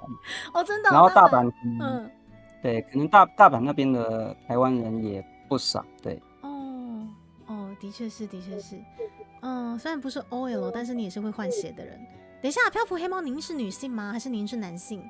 漂浮黑猫，漂浮，你不会是妹子吧？我一直不晓得你是妹子。对啊，很多很多的生活细节都存在老师的画册里面哦。老师的画册其实很方便购买的，你们知道虾皮点下去哦，完完全全呈现台湾味的性感、台湾味的细节、台湾味的 OL 全部都在里面啊！你各位，好，然后我现在在老师开启那张图的这个 moment， 我们来把下一张图也开起来，然后待会再来稍微研究一下2张是不是真的有一些相似性之类的。好，我们等老师看看。如果老师没找到也没有关系哦。OK， 我再找找看。你嘴快玛雅哎。然后这个当中呢，开启了也是我非常非常喜欢的其中一张，就这个很百合的眼神交汇，给大家看一下。这个这个我就觉得大概是男生会喜欢的东西。就是在便当店，然后找钱的那个瞬间，然后这个 OL 不晓得为什么有怦然心动的那种眼神嘛，然后你说那一张？对，没错，那张获得了非常夸张的回响。好，那我想请问，主要回响都是什么？就是大家都遇过便当店的，可能是主人的女儿，然后用这样子的笑容找钱给他们，会怦然心动，对不对？对。我觉得男生怦然心动没有关系，但是这个女性 OL 也怦然心动，这个就非常的百合，你知道吗？很福利耶。但因为有些女生也觉得，因为我知道很多女生也觉得妹子好可爱哦，好可爱，好可爱这样子。会哦，我自己也是，而且特别是那种，就是她也不是刻意穿的很性感，她就真的只是一件牛仔裤跟一件 T 恤，妈呀，那个身材就很好看了，真的。对啊，就是这种感觉。然后后面是外送员，对不对？对，后面其实对他是负责外送的，然后他我是觉得他是店里的男主人。当然他有时候就会身兼外送这样子。很可以。然后可能员工或者是老板娘在负责包便当啦，吼。对。哇，而且你连那个就是可能那个什么，这应该是不知道是麦茶还是红茶，就是下面的水桶。我的天哪，这个细节，天哪，太多细节了！老师，你这个应该要照下来了吧？你不照下来要怎么画？而且不止照一家，照好多家，要照好多家，因为我的构图都是虚构的，我就是觉得这边摆什么会漂亮，那边摆什么会漂亮，所以我必须要去抓很多家的东西，然后凑起来。了解。所以你很难真正的在我的图里面找到这个就是哪一家，但是你会觉得说，这个是不是那一家，就有这种疑虑。但是就是这么台湾味的东西，基本上是老师原创的东西哦。而且你很鬼，你连后面的铁皮屋都画出来了，那是铁皮屋吧？后面的铁皮屋，你是说那个墙壁吗？对啊，那个是铁皮吧？那个不是铁皮，那个是但是它有纹路，没错，它有纹路。我以为它是台湾式的铁皮屋，想说天哪，连这个细节都出我的天哪！可是不管它是什么纹路，完完全全没有错。而且你知道吗？在那个什么便当的那个招牌下面，还有那个什么台湾猪，对不对？对吧？我没有看错吧？是。哇，因为我每次去便当店，我也很喜欢去看那个台湾猪。我就会觉得有这个猪，有这个台湾猪的标识，我就觉得我吃的猪肉会觉得很正常，很心安之类的。是一个自己吃自己的概念。我们这个叫相爱相杀，老师。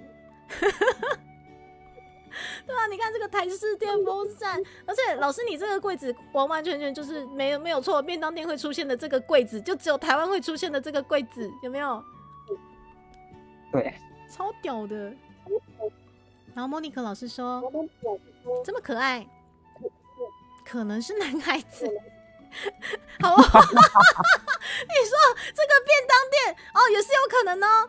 对不对？我们这么可爱，搞不好跟老师一样是高马尾的男孩子啊，对不对？很棒，是不是？对呀、哦，反正就是老师的每一张图，其实大家都可以细细品味，然后获得非常非常多的赞叹，就跟这只猪一样哈。还有很多张。请问我要传网址给你，还是传图给你？哦，我先问一下，聊天室的大家，你们会想看吗？还是老师您方便传那个 DC 给我吗？就把图传进来。可以啊，可以啊。好，谢谢你，麻烦你了。聊天室大家会想看吗？还是觉得说，哦，这个太敏感了，我们还是先避掉，就猪猪看就好了，这样子。不会敏感啊，因为我觉得，我觉得那个不是抄袭，它就是应该有高度参考我。啊，对方也是个现在也是个蛮知名的日本绘师，这样。那你们有交流过吗？没有，但我有一个他的模型。OK， 你有一个他的模型？对啊，因为他有一张图出过模型，这样也是 OL。哇，那如果说您今天是被他参考了，你会觉得很开心就对了。还是要看怎样的参考。这种参考我可以接受。对，因为这比较像是题材跟 pose 上的参考。好，那诸如此类的 pose 比较少见就对了。我没有在其他地方看过。好哦 ，OK。难怪，我想说这一类的 pose 是不是很少人画？那就是老师你一画之后，突然就出现了他这一张图这样子。对。OK， 好，那我们就当做是不一样的图，赏析一下哈。对，好啦，即使是因为对方其实在各个地方都还保留他的诠释空间啊，所以我不认为他是抄袭这样子。OK， 那老师其实基本上在这方面也是很理性看待吼。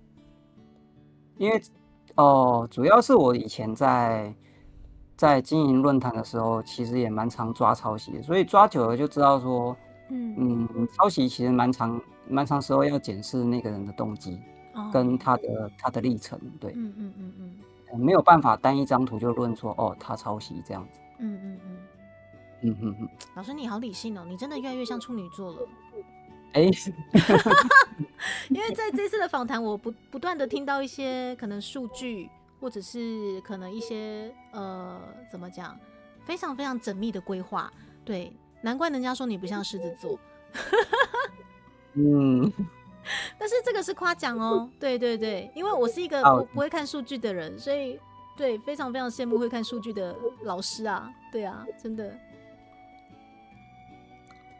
确实，所以你自己都不会看自己的后台这样子？我跟你讲，老师，我只会看我的男生多还是女生多，然后我的哪里的观众多，台湾观众多还是其他国家的？然后我最近发现一件很有趣的事情，我的印度观众很多，不知道为什么。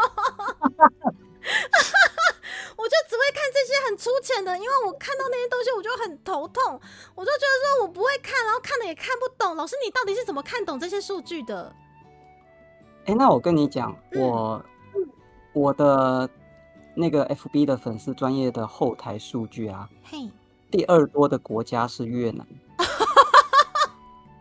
然后我后来发现，我大概知道为什么了。越南有好多东西跟台湾好像，特别是那个机车文化啊，对，机车哦，越南的机车更加的猖狂，很猖狂，真的，真的，对耶，所以有关联性哈。我觉得有高度关联，对。那请问你有被那个越南的粉丝就是可能有私讯过什么，就是很喜欢什么之类的这些言论吗？我分辨不出他的国籍，因为他们通常都会用英文来讲这件事情。对，他比较少就是直接丢他们的原始文字来打招呼。他们如果是海外的人士，通常都是丢英文过来。哦，那他私讯甚至您吗？有些人，甚至有些人会丢日文过来，他可能觉得他分不清楚那个我是日本人还是对，可能会以为这个街景会不会是日本街景，这样是不是？或者是他们其实搞不懂我到底是中文汉字还是日本的那种汉字，然后他们会觉得这是不是同一个文化这样子啊？甚至搞不好以为会是香港之类的啊？对，都有可能，都有可能。好酷哦！那他们是私讯您吗？对啊，有时候就会有人就是私讯过来说他很喜欢啊，然后怎样怎样之类的。哦，OK， 我记得老师你的作品也可以海外订购吧？可以，对啊，可以，是不是？海外的朋友、香港的朋友也可以收起来了，好不好？对，而且我们刚刚讲到那个啊，外国的粉丝，你除了越南粉丝，还有哪一国家的粉丝吗？不同平台上还有观察到，美国也有，然后美国、东南亚还有一部分，像马来西亚，因为我去那边交流过，然后德国好像也有，大概是这样的印象吧。哇，海外粉丝真的不少哎。对，而且老师说真的，你真的是数据派的，所以你从以前就习惯观察数据，就是不管是任何的状况，然后都会习惯看一下数据吗？也没有从以前，也没有从以前，是越来越觉得数据有它的，因为毕竟数据就是一个，我该怎么讲呢？它每次比较的基准都一样，然后它呈现的数值不一样，然后你可以非常明确的知道，哦，这次比较低到底是低多少，这次比较高到底是高到什么程度。我觉得数据它代表的意义是这样子，但如果今天你只诉说一个感觉，那感觉你只能用一些中文感觉的词汇去形容，但是那个对于沟通或者是那个长期观察下来会蛮模糊的，大概是这样。也是，像我啊，就不是数据派的，因为我就没有那个数据的大脑，所以我一直以来经营很多事情都还蛮直觉的。这个也很令人羡慕啊！真的吗？可是我反而羡慕会看数据的你们呢。我觉得至少有一个比较公约数的东西可以看，像我这么直觉，万一读错怎么办？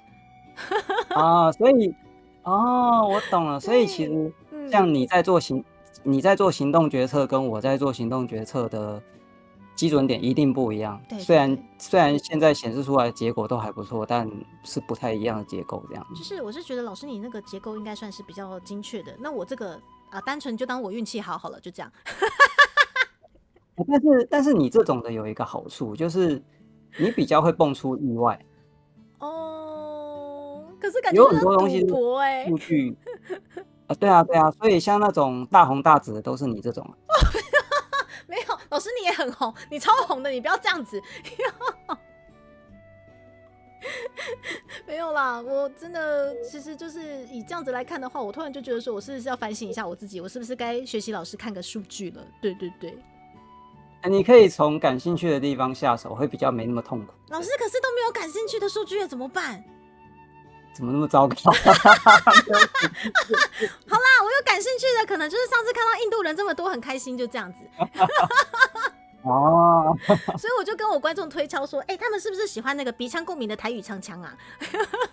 有可能。对啊，因为印度有些歌他们也是就是很对，很转。对啊，怎么会聊到这个老师？算了，不重要。来，我们来看下一张图。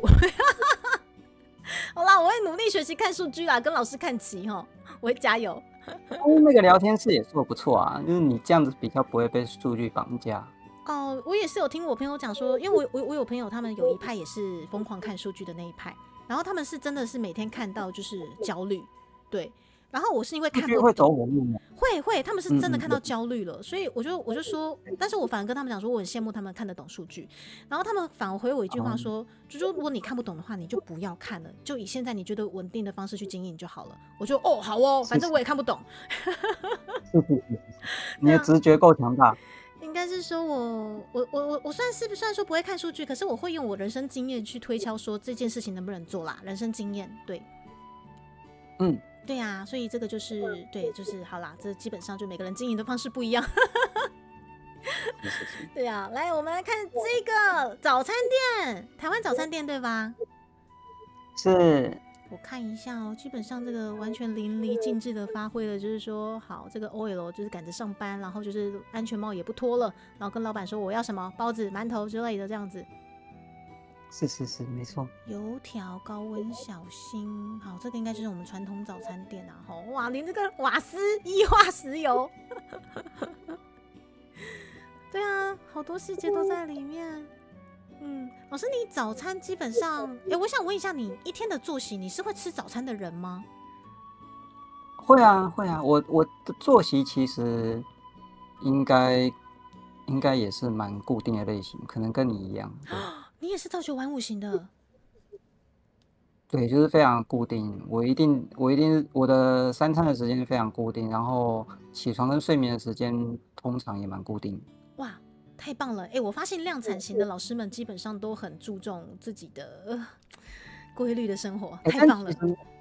但其实这个是很我其实是很科学的看待这件事，因为其实我后来发现，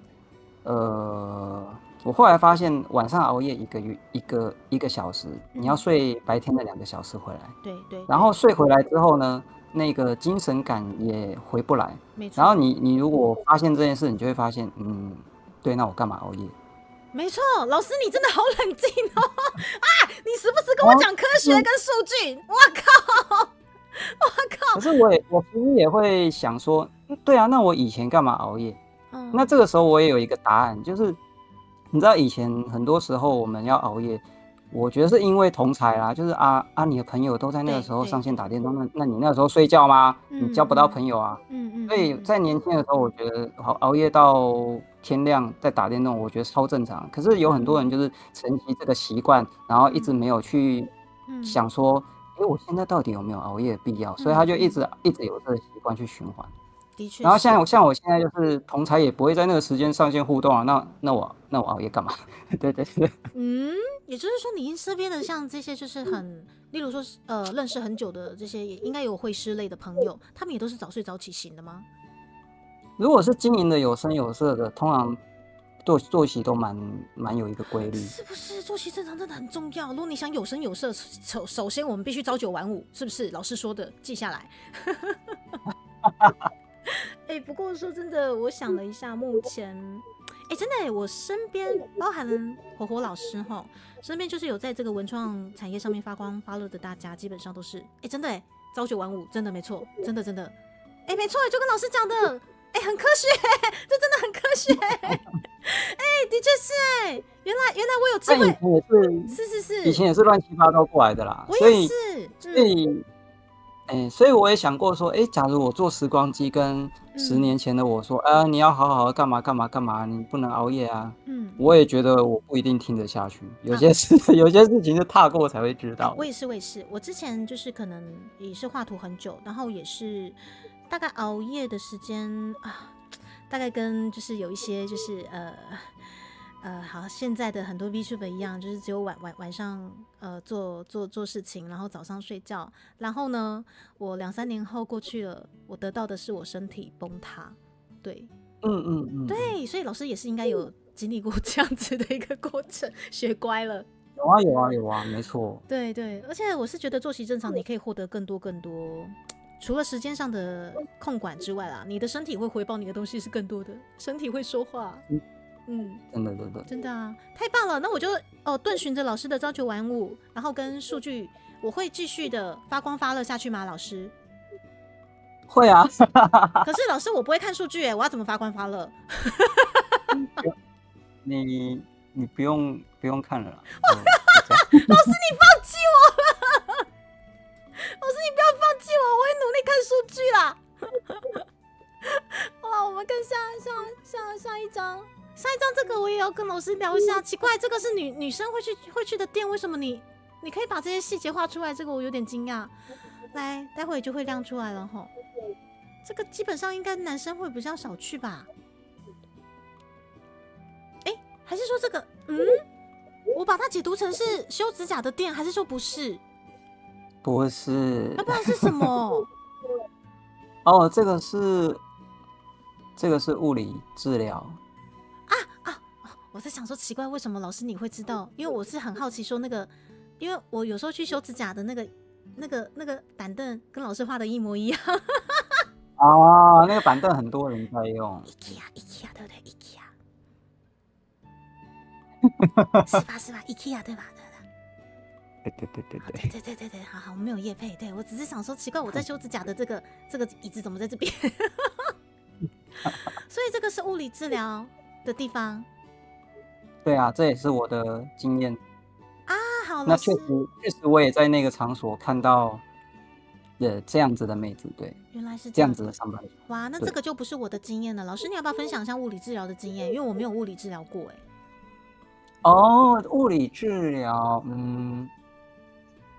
就是有时候我们比如说筋骨酸痛啊，哪里腰痛、膝盖痛，可能痛了一阵子之后，我们就会开始觉得好像事情有点怪怪。那请问一下，大家第一个会去找什么？其实很多人第一个会找的叫做中医，这是长久下来的一个观念啊。但是中医它解决事情的方法有它的极限存在，所以万一大家觉得中医没有办法解决你的问题，那最近4-5年来很红的物理治疗，要去接触看看。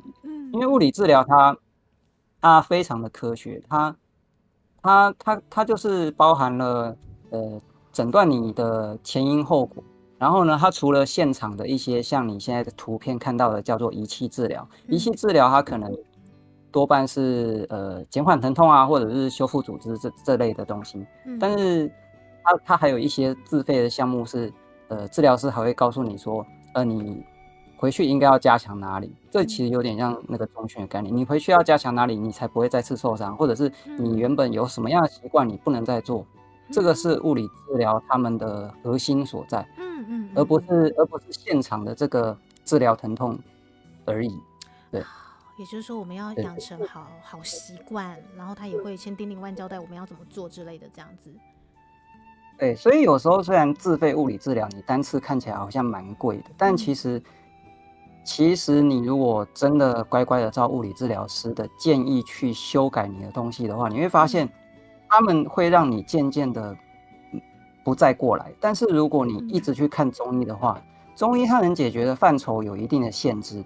那你如果超过那个限制，你会发现你一辈子都去报道。哦，原来如此。那老师，你去物理治疗师的这些经验算是有，但是你之前常常去吗？还是说现在已经渐渐的不需要去了？现在渐渐不需要去啦，之前是蛮常去。你大概频率之前是大概1个月几次？哦，我最常去的时候是每天都报到，因为它有一些仪器治疗，它是每天要报到的。天哪！对，仪器治疗大概可能就是那种一次收50块钱，然后做个半小时的这种止痛啊，或者是照微波，或者是有些人说是那个什么波的电疗那些，或者是牵引机，那些都是仪器治疗这样子。那收费来讲的话，你要分享一下吗？收费的话，如果像这些仪器治疗就很便宜，一次就50块而已。但是如果是自费型的物理治疗的话，它的收费大概会落在，它有分半小时或1小时。那有些人是收可能半小时800块到1200也有，那1小时的也有收，比如说1000块到2000块之间的都有。对。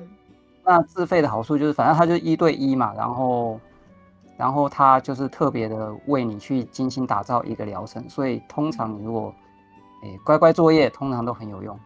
对，好神奇。那我觉得像刚老师很像有讲到说跟重训类似，那如果说重训跟物理治疗哪一个，应该说这样也不能这样比较，但是如果两个让你选，你会选择哪一个？他们的目的不一样，因为物理治疗是你的身体明确出现，比如说我不知道为什么这个长期腰痛抓不到那治疗师你帮我看一下啊，治疗师可能就会抓到说你其实不是腰的问题，你其实可以根源可能是脖子啊之类的，他就会去仔细的抓你的这个事情，然后叫你去，他们的复健比较像是加强你在偷懒的肌肉，是一样的，重训也是。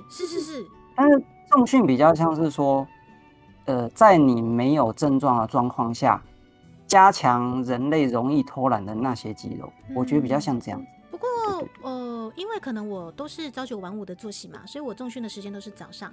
老师，你知道吗？我的时段其实很多银发族然后他们其实对他们其实都是有问题的，过去重训，对。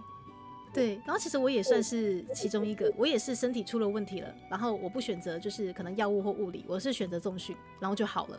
所以我一直觉得说奇怪，这两个好神奇哦，到底好像应该是有关联性在这样子。他们有重叠，就是嘿，你说的那个肌肉训练，就是有很多有很多疼痛，它透过加强一些偷懒的肌肉，得到了正确的用力，然后不再代偿的时候，它问题就没。有些是这样，没错。对，哦，原来物理治疗是这样子的。OK，我今天第一次被科普，因为我之前其实原本在想说，我是不是要选择物理治疗，但是我觉得我很想要动一动，因为我觉得我不动的话会死掉，所以我才去选重训啦。然后就像刚刚火火老师分享的，就是加强偷懒的肌肉，其实也是就是说今天可能我们腰痛，但是其实只是哪一些肌肉你去加强之后就完全改善了，一样的道理这样子。对啊，对，因为他们的逻辑都就是说，你们身上有些肌肉可能随着你的长期的，比如说久坐啊，干嘛，然后有些肌肉就开始，我是不是可以偷懒？好像可以哦，那我就不出力咯。然后那些大条的肌肉就会，他不出力了怎么办？那我帮他出力。对。那这个最长期的结果就是你那个小肌肉。叫做变成冗员，然后你那个大肌肉过劳，你们就这样想象，没错，然后就会变成一连串的不平衡，对，没错。哦，老师原来是道理是相通的。是，因为讲到这个创作者真的点头如捣蒜，你知道吗？因为很重要，这个你要有健康的身体才有办法长久创作啊。你看这个黑丝，这个布拉甲，好，对不起老师，我真的不好意思，我就直接放大了，可以吗，老师？可以。老师，这个虽然说很不经意，可是我女生看了也会觉得これがめちゃちょっとエロいけどこれがいいねこれがいいねこれが好きどうする？这个布拉甲的外露其实很 edgy 虽然说她可能是单身女子，她可能只是回到她的宿舍，她很累，她可能伸展一下她的脚之类的这种情境吧。对，可是那个布拉甲放在那边就，这个，今天我要是母胎单身的男性，我会不行，我会整个就是不行了，对。因为我觉得这是个很自然的习惯，就是女生回到家好像第一件事情就是这个胸罩好烦啊。对，老师，这是老婆大人分享给你的吗？对，我拍桌了，是老婆大人分享给你的吗？还是你当场看到他就直接把那个胸罩甩在那个洗衣篮这样？他有讲过这件事啊。感觉老婆大人在你面前还蛮气质的大家都这样讲，对。所以你们两个算是气质派夫妻就对了。大家会这样讲，对。好，如果就是大拉拉把那个胸罩甩在洗衣篮上，不存在火夫妻当中。好，那我可能要重新思考一下。好，我们就是反正就是很劳累，然后脱下了内衣，然后放在洗衣篮，这样子一个讲法应该比较秀气啦，好不好？是。那我说今天也有一些人，也有一些人会问说，那个恶魔果实是什么东西？这不是洗衣，那个字，那不是就是胸罩的那个吗？对啊，但是我发现有一些女生也没看过那个东西耶。通常我们会把胸罩折一下，然后为了维持它那个内内的形状，然后放进去嘛，是这样没错吧？对，有些人用的是那种那个白色的网状的，不是这种。我是看得懂啦，所以我也没有特别去所以说基本上好聊天室的大家，你们那个时候觉得说它是恶魔果实是吗？我以为大家都看得懂所以你们觉得这是恶魔果实是不是？对，洗内衣的，然后就是因为怕说变形嘛。但是因为 OL 很累啦，所以会丢洗衣机很正常。然后有些女性她会选择手洗，对。那如果真的要丢洗衣机的话，就是基本上都一定要用这个会比较好，才不会变形。对。好哦，所以男性们你们就觉得那是恶魔果实对不对？圆柱状的，对，又圆柱状的，哎，那我可以问一下，你们家就是老婆大人有在使用类似的东西吗？有啊，就是因为曾经有，所以我才知道。哦，才想说画一下，结果没想到大家以为那是恶魔故事。对对对，好啦，我这一张真的也是福利呢。我觉得这一张跟就是这一张就是哦，这一张应该是那个，因为我那个腿的部分这一张的色调特别的细腻丰富，所以这一张那个谁啊，这一张那个优木老师有帮我推的样子。真的假的？哇，你那时候有没有看的就感觉就是应该是有画到老师喜欢的东西，是不是？对，我就觉得好，你喜欢这种啊，好，果然。OK， 但是你们就是没有特别去交流到啦，吼。我也不敢贸然交流啊，因为我知道日本人他们的有自己的那个该怎么说呢？对，我其实，在没有搞懂他能不能交流之前，我应该没有想要贸然交流这样子。OK， 老师没错，对，你真的很理性。我觉得大手老师们其实你们基本上都有一个共同点呢，就是你们怎么讲，就是都不会因为说现在有这个成绩，然后就怎么讲忘记最基本的一些初衷之类的。我觉得这个是目前访谈到目前为止大家共同保有的一个最珍贵的东西。对，我反而比较怕，因为我画图画很好，大家把我当神。是这样子，可是大家已经把你当神了，怎么办？我就尽力阻止啊，因为这封神其实是个很可怕的前奏。也是，没错，对，整个人会坏掉，而且会忘了自己是谁，没错。对，而且封神意味着你如果做错事，你就是一摔就死了。没错，是一件很可怕的事情啊。对，哇，那老师其实你有一些气质，其实跟忠诚老师也是有点相像，不仅止于你们都是人夫啦。他是我高职同一班公车的学弟。哦，真的假的？对，那你们现在也有在联络吗？是没有，但是之前打过，就是有见到会打过招。好哦，那会不会忠诚老师其实现在在边带小孩边潜水？因为我们那个时候都住三峡。然后三峡前往那个复兴商工的，那个时候的车班非常少，就是一个那个上学就只有那2班公车，所以一定遇得到。对，你们只有2班公车。你们复兴真的出了很多鬼耶，鬼才都在你们复兴，很夸张。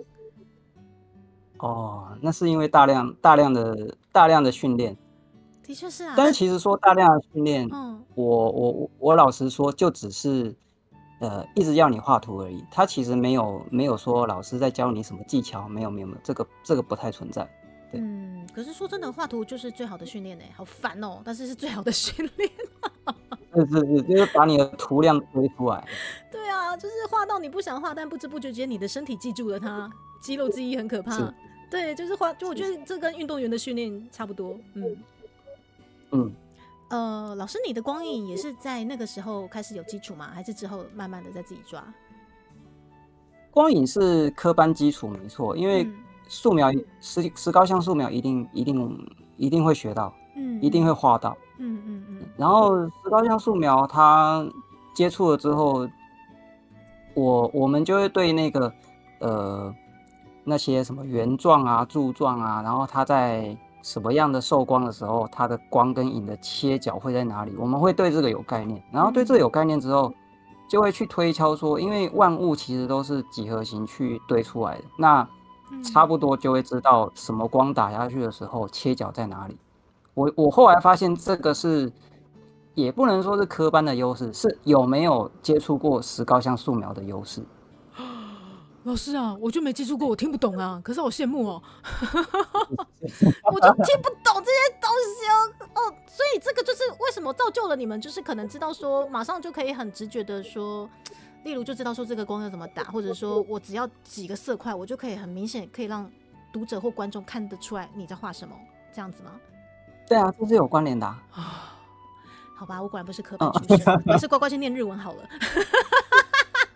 我觉得科班真的那些磨练的时间真的不会是白费，真的真的真的，出社会之后发现说啊，画图真的对，真的很直觉性的东西，真的就是我自己在画的时候，我会发现说我比一般像火火老师或者是其他很厉害的插画家还要再花更多的时间去思考那些光影，可是你们不用，你们就很直觉，对。但其实光影只是一种手段啊，就算不懂这些，我觉得还是有很多会是有声有色的，对。可是莫妮可老师说他也不懂啊。那还是可以有声有色啊。我们没有有声有色，我们就出一张嘴而已。老师，我还是主持就好了。好啦，你看这张图也很鬼啊，这张图一看就知道是那个台北的某个公寓哈。是我住过的地方。哦天哪，你住过那个时候是租屋处就对了。对，那个时候是租屋。我其实很在意它那个洗衣机上面的这个，我看一下。通常像这种台北这个地方，基本上都要人手一只除湿机了吧？要啊要啊。真的是，我也是去的北部。这张图，嘿，你说这张图比较有一个非常隐藏的有一个非常隐藏的学问，我可以稍微讲一下，就是这张图是摄影拍不出来的图。哦，它以透视来讲，它不是正确透视就对了。应该是说它是长镜头透视，长镜头就是你要用望远镜头去拍，可是你在公寓的阳台不可能用望远镜头拍到全景，所以这张图是只有画才能画得出来的图。我的天哪，它是拍不出来的啊！也就是说，通常啦，我们在这么狭窄的地方拍不出这样子的一个宽度，对吧？对，要用广角才可以，但是广角就会非常的扭曲。我懂了，的确，这也是我们，这也是我们插画家的价值，就是画出一些摄影做不到的事情。有，老师，你的价值不止黑丝性感，你很多，真的。可是你看，有这么多技巧在身上的老师，真的是你看，完完全全还是不忘初心。你看这个屁股有没有？好，对不起，不是，对我在意的不只是屁股，老师，像这个收衣服的这个生活感，以及可是你开台到现在一直在讲屁股啊？因为我很喜欢你画的屁股，你要我讲那么直白吗？谢谢。你一定要我讲那么直白吗？老师，对啊，就连我自己是女孩子，我不会觉得说老师你的话让我觉得冒犯了，对。就是这些小小的东西是让我觉得崇拜的，所以很成功真的。然后我很在意的是这个，请立老师，对不起，这个是什么意思？这8个字。哦，那个是指说，衣服洗好，请立刻晾。这8个字，衣服洗好，请立刻晾。好，这个是宿舍对吧？这是租屋处啦，就是。然后那个洗衣机是和那个大家一起用。OK， 也就是说可能有几个房间大家合租哈。对。哦，我一直想说奇怪，如果这是他家的话，这到底是什么？果然是租屋处。好真实哦，还踩上去。我自己想屁股有点害怕，没有啦，我是说老师画的妹子的屁股，我没有说你们什么相辅相成什么兄弟转身。我今天有叫老师转身吗？老师没有嘛，对不对？没有。老师你为什么要犹豫？我没有叫你转身，老师你不用担心，我们这边人夫都很安全的，我知道你们名花有主，好不好？我知道你们名花有主，不用担心。我要转身的是聊天室那些可能就是对。就是可能还单身的那个要小心一点，对。为什么讲这些奇怪的东西？好了，我们继续分享老师的这些话因为因为其实我今天一直在跟老师确定说，老师我今天真的可以跟你加时嘛？因为其实这些话有太多细节，我们真的可以真的是大聊特聊。来，接下来这一张图，来，这个是我们在街坊巷弄中非常非常熟悉的这些街景。但是这个 OL 就是吃起来喝起来就会特别的香。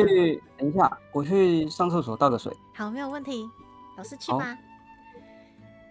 现在是火火老师的休息时间。好，火火老师休息时间。那待会我们的画图的部分大概再切个1-2张，然后就稍微的再跟火火老师稍微以他自己的这个创作者身份，然后深入的稍微再延伸我们今天的访谈题目之后呢，就可以稍微再做个尾声。对，老师的话真的是太香了，对，ギリがないね，停不下来，止められないからごめんなさい。所以我今天其实有跟老师询问说，老师你今天可以给我几小时？老师说整天都有空，哦耶，太棒了。然后趁这个时候，大家也可以稍微休息一下，稍作休息。今天是天之浩老师的访谈时间，然后他真的创作出了非常非常台湾原味的街景以及台湾性的 OL， 这个也是在别的国家完全看不到的这些创作。对，要深入的。对，我现在很深入的，一张一张剖析老师创作的东西，好不好？要多深入就有多深入。对，老师当初的话，其实我身为一个就是很喜欢推广一些台湾文创的一个 V 来讲，很冲击，很感动的那种。对，所以在我当初想要开启这个企划的时候，我的插画师已经预先想好想要预约，就是希望可以约得到火火老师过来。对，但是我就因为就是觉得说完蛋了，好像没有门路，我要怎么约到他？对，然后没想到就是火火老师一直在潜水本频道，然后看着就是猪猪以前很缓慢的那个例会，还有很缓慢的那个皮，然后今年2月份还私讯猪猪说，猪猪你那个就是好像有一些延迟，你可能要看一下。就是因为这个契机，我觉得可以了，我约起来，我约可以了。然后也很谢谢老师今天愿意抽空过来，对，成为我们今天的第7棒哈。对，老师画的小腿图也很棒，而且就是女孩子的这些曲线完全也是非常原味的呈现啦。对，下午茶时间，老师你回来了哈，老师你放心，我跟观众讲说，有太多可以深入聊的地方了，但是我还是会好好的抓时间放你走的，你不用担心。没有关系，我在晚餐之前我都 OK 的。不会真的到晚餐。如果真的到晚餐的话，那绝对就是因为太香了，没有办法放你走这样。因为老师你很多章，其实我真的都很想深入的跟你好好的聊一聊。来，这个我们台湾的这个街景，我们真的是熟悉到不行的这个街景，应该是一个在喝饮料，一个在吃咸酥鸡吧？对。好，这个应该是出现在我们台湾街景巷弄中非常非常。而且老师这张也是蛮你说这张也是蛮前期的，这应该是第3张还是第4张？然后我现在看起来就是我那个手在乱画，对。你的手，你是说吃咸酥鸡的那个手吗？对啊，怎么就这样捧着咸酥鸡，我在乱画。好，要是你现在你会稍微怎么修饰呢？该怎么拿咸酥鸡就怎么拿，不是用捧这样。可是也是有用捧的啊，要不然应该是你是觉得说大拇指应该再更张开一点吗？大拇指，等一下哦，我这一张应该有修正版了，我找一下。这个就是会师看到自己的黑历史不舒服，然后想要纠正一下这样子。是，我这一张应该有修正。好，你慢慢来，没关系。我现在趁这个空档把老师画的嘎叽等下抓出来。这个，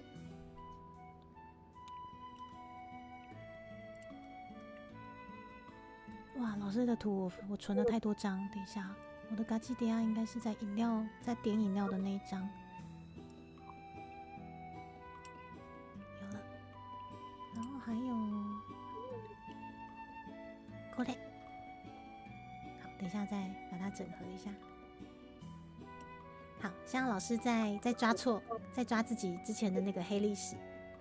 我觉得插画老师或者漫画老师一样都会这样子，就是看到以前的一些东西，然后明明读者就是黑人问号，很好看啊，很完美啊，老师。对，但是身为专业的绘师，完全就是没有办法妥协的那些点。对，捧着会咸酥鸡刚炸好的时候很烫，我知道很烫嘛，但是我们可以预想说，可能已经炸好一阵子了，可是就不好吃了。对不会抱在胸前。红白塑胶袋有啊，老师其实在他很多幅画里面都有红白塑胶袋哦。像爆米花桶的那个容器吗？有啦，爆米花桶的容器也有，但是纸袋基本上，不对，我现在好想吃，我现在好想吃咸酥鸡哦。老师，我想吃咸酥鸡啦！好，老师，你好淡我把图定传给你。啊！我想吃咸酥鸡啦！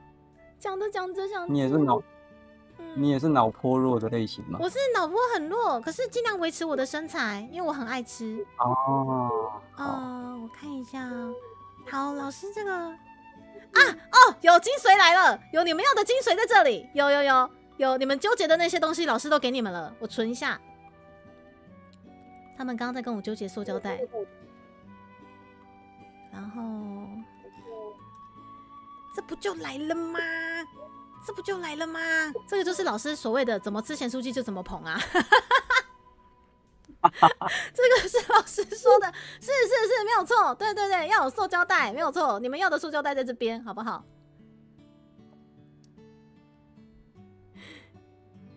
做更多组还好啦 ，OK 啦，对，就是我吃了，反正现在都学乖，不会再跟教练讲这样。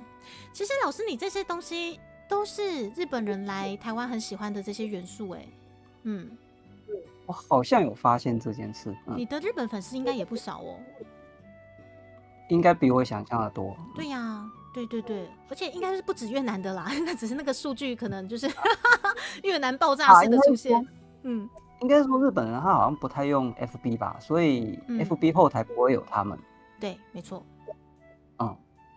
就日本人很像还是以 Twitter 为主嘛，还是 IG？Twitter 为最大宗应该是Twitter。对，最大宗。手不油了，聊天是说手不油了。手不油了，妹子跟上，对，没有错，而且塑胶袋放上去了 ，OK 了，你们可以宽心的好不好？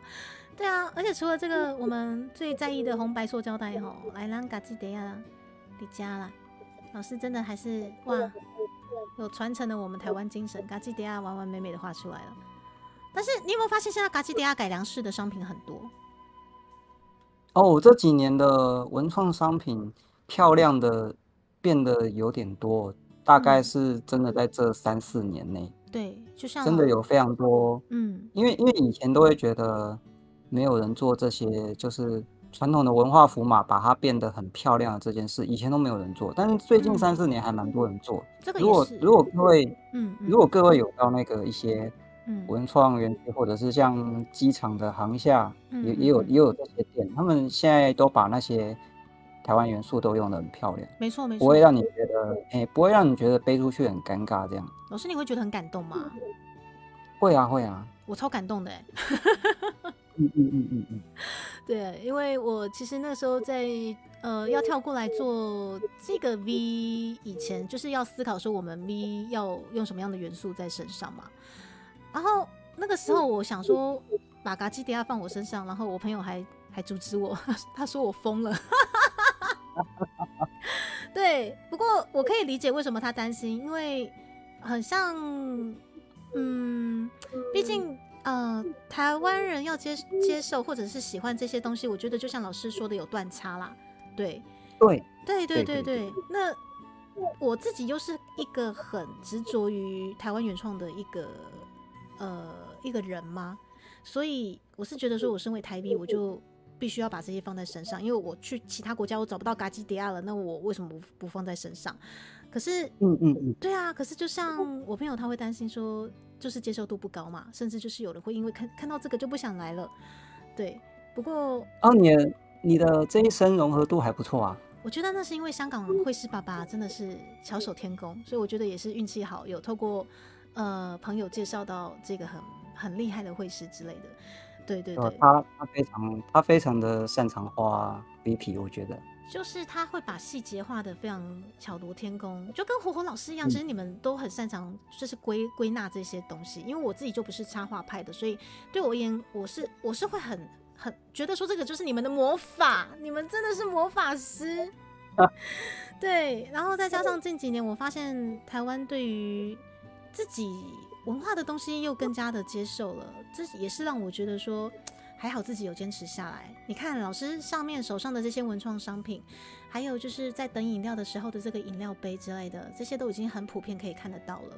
对啊，而且那个嘎基德亚不是我为了要塞这个元素所以让他拎着，我是去园区吃饭的时候，就真的看到他们带这个。有哦，而且现在很多文青对对，妹子都喜欢戴着嘎吉德亚哦，我自己也有看到。嗯嗯对对对，嗯嗯所以就是我也常跟我观众讲说，你们想时尚，你们想脱单，你们就是拿着嘎吉德亚，马上人家觉得你就是个文青，你马上就脱单了，right now，马上，是真的啦。像很多这种文艺创作市集之类的，很喜欢把这种嘎吉德亚当成他们的一个商品，所以像嘎吉德亚越贵了，这个是我唯一难过的地方啦。老师，你知道像的布料卖的已经，我觉得那个已经有点暴利了。我觉得奇怪，以前没有人要买的时候便宜到不行，然后现在有商机了，那个完全没有再跟你客气的。哦，是这样子。对啊，然后刚刚有人 cue 到那个纸盒的咸酥鸡，这不就在这里了吗？有没有？纸盒的咸酥鸡，这个来。纸盒的咸酥鸡就是基本上在近几年也是还蛮常看到的。然后我问一个额外的小问题，好哦，那个LF 香是指以会师为中心的一个小团体这样子吗？啊，应该是说我们其实都是个人式，然后我们 LF 箱是一个梗啊，因为现在会变成说有一些企业的大箱都是那个箱子的箱嘛，对不对？对，然后因为我们就是都会觉得说我们会是爸爸画的妹子很香，所以我们就自己有一个群组叫做 LF 香，但是是很香的香这样子。对，然后也就是说，那个我们的姐妹全部都是同一个会是爸爸，就是 LF 爸爸画的这样子。有发现。对对对啊，也就是说，其实我们全部都是个人式啊，只是我们就是想要夸奖爸爸说画的很香，所以我们才把那个香替换成香香的香这样子。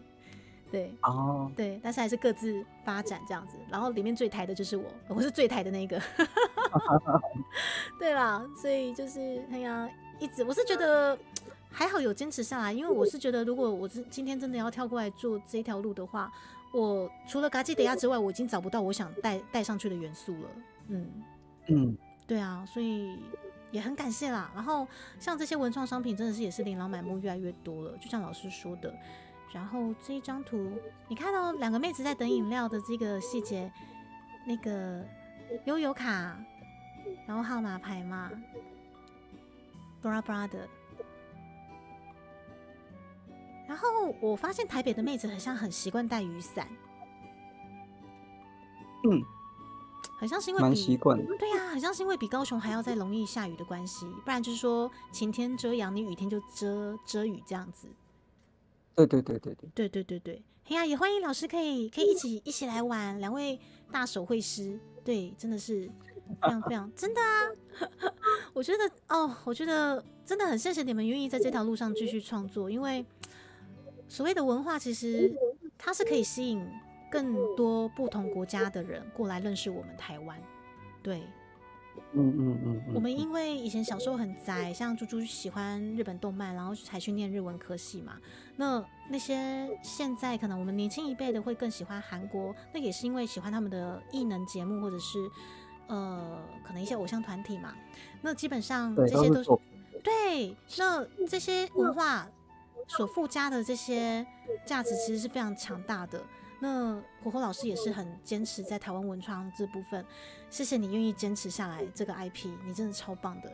然后我们谢谢，目前是吴星，吴星你讲到啦，吴星我伫家，吴星，我们欢迎吴星。老师你会讲台语吗？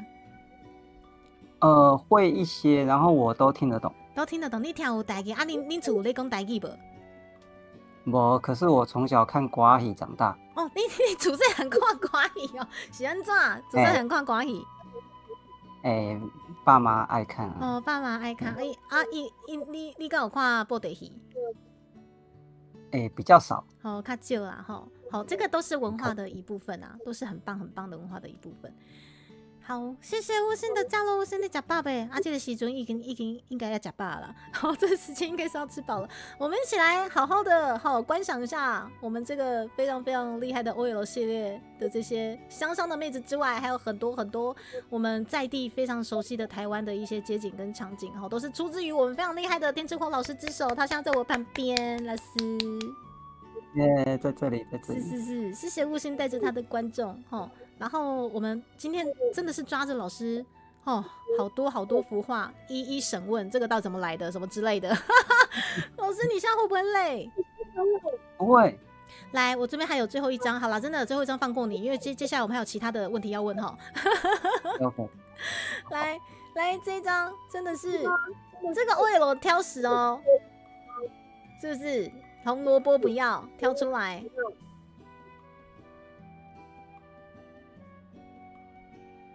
有吗？有吗？好，感觉有回声吗？哎，真的吗？是我这边的回声吗？是猪猪这边的回声吗？劲爆萌新伊拉塞，欢迎你。然后，哎，火火老师你还在吗？在。好 ，OK。哦，好像说感觉有回声，我看一下哦。哦，你居然看得出来那个是红萝卜丝？哎，不然是什么东西？是红萝卜丝没错。对啊，要不然其他观众是怎么解读的？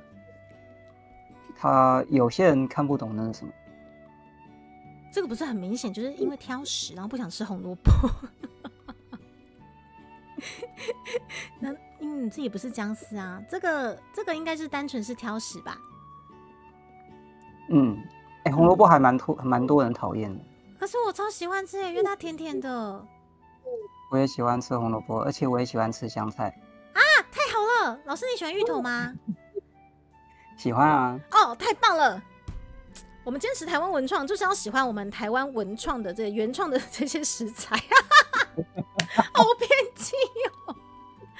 好啦，其实我是好像只有唯一跟老师问过香菜跟芋头，但其他之前访谈的老师好像都忘记问了。对，太好了，这样老师我们没有冲突。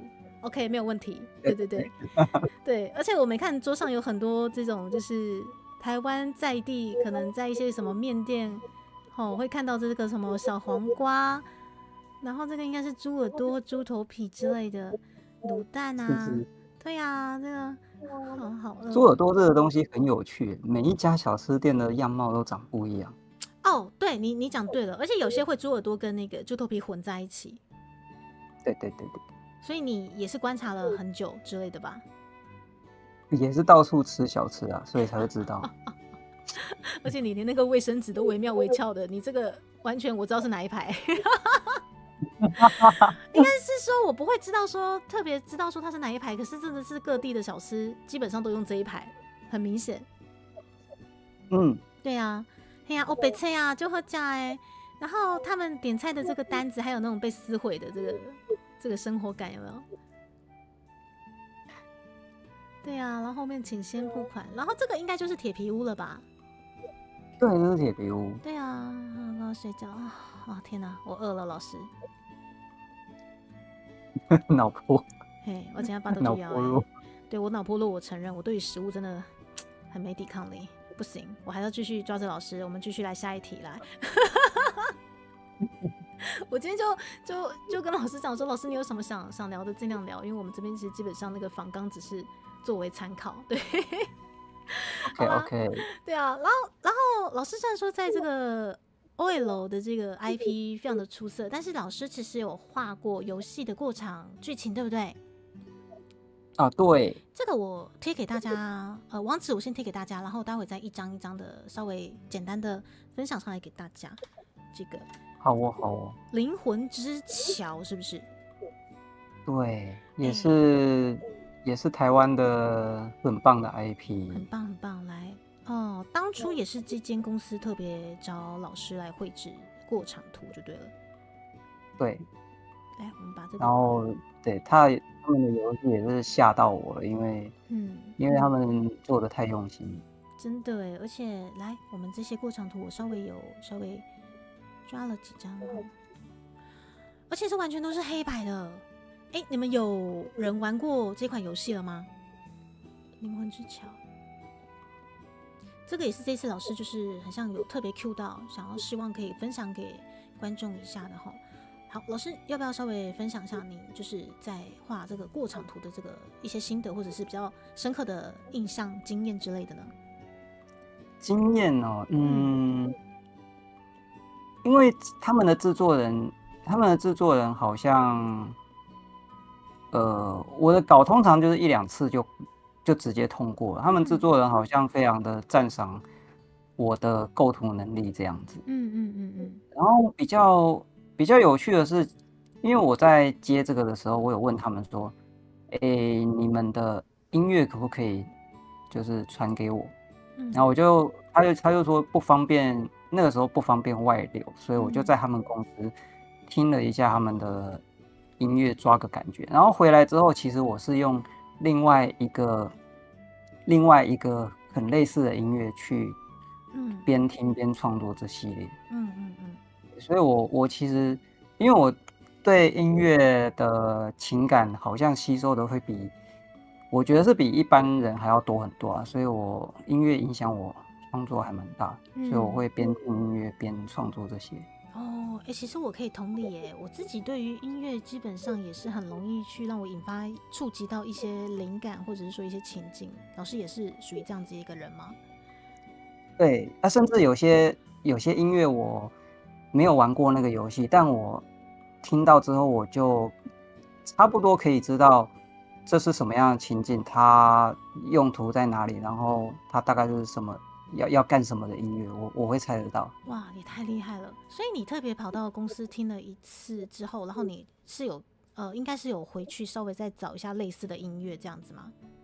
对，那个波浪那边那一波我应该有贴的，我当时是听什么样子的音乐在创作。然后大家现在看到的这个就是，左边就是公司丢给我的草稿，就是他们希望有这样子的元素在画面里，然后右边就是我后来完成的样子，这样。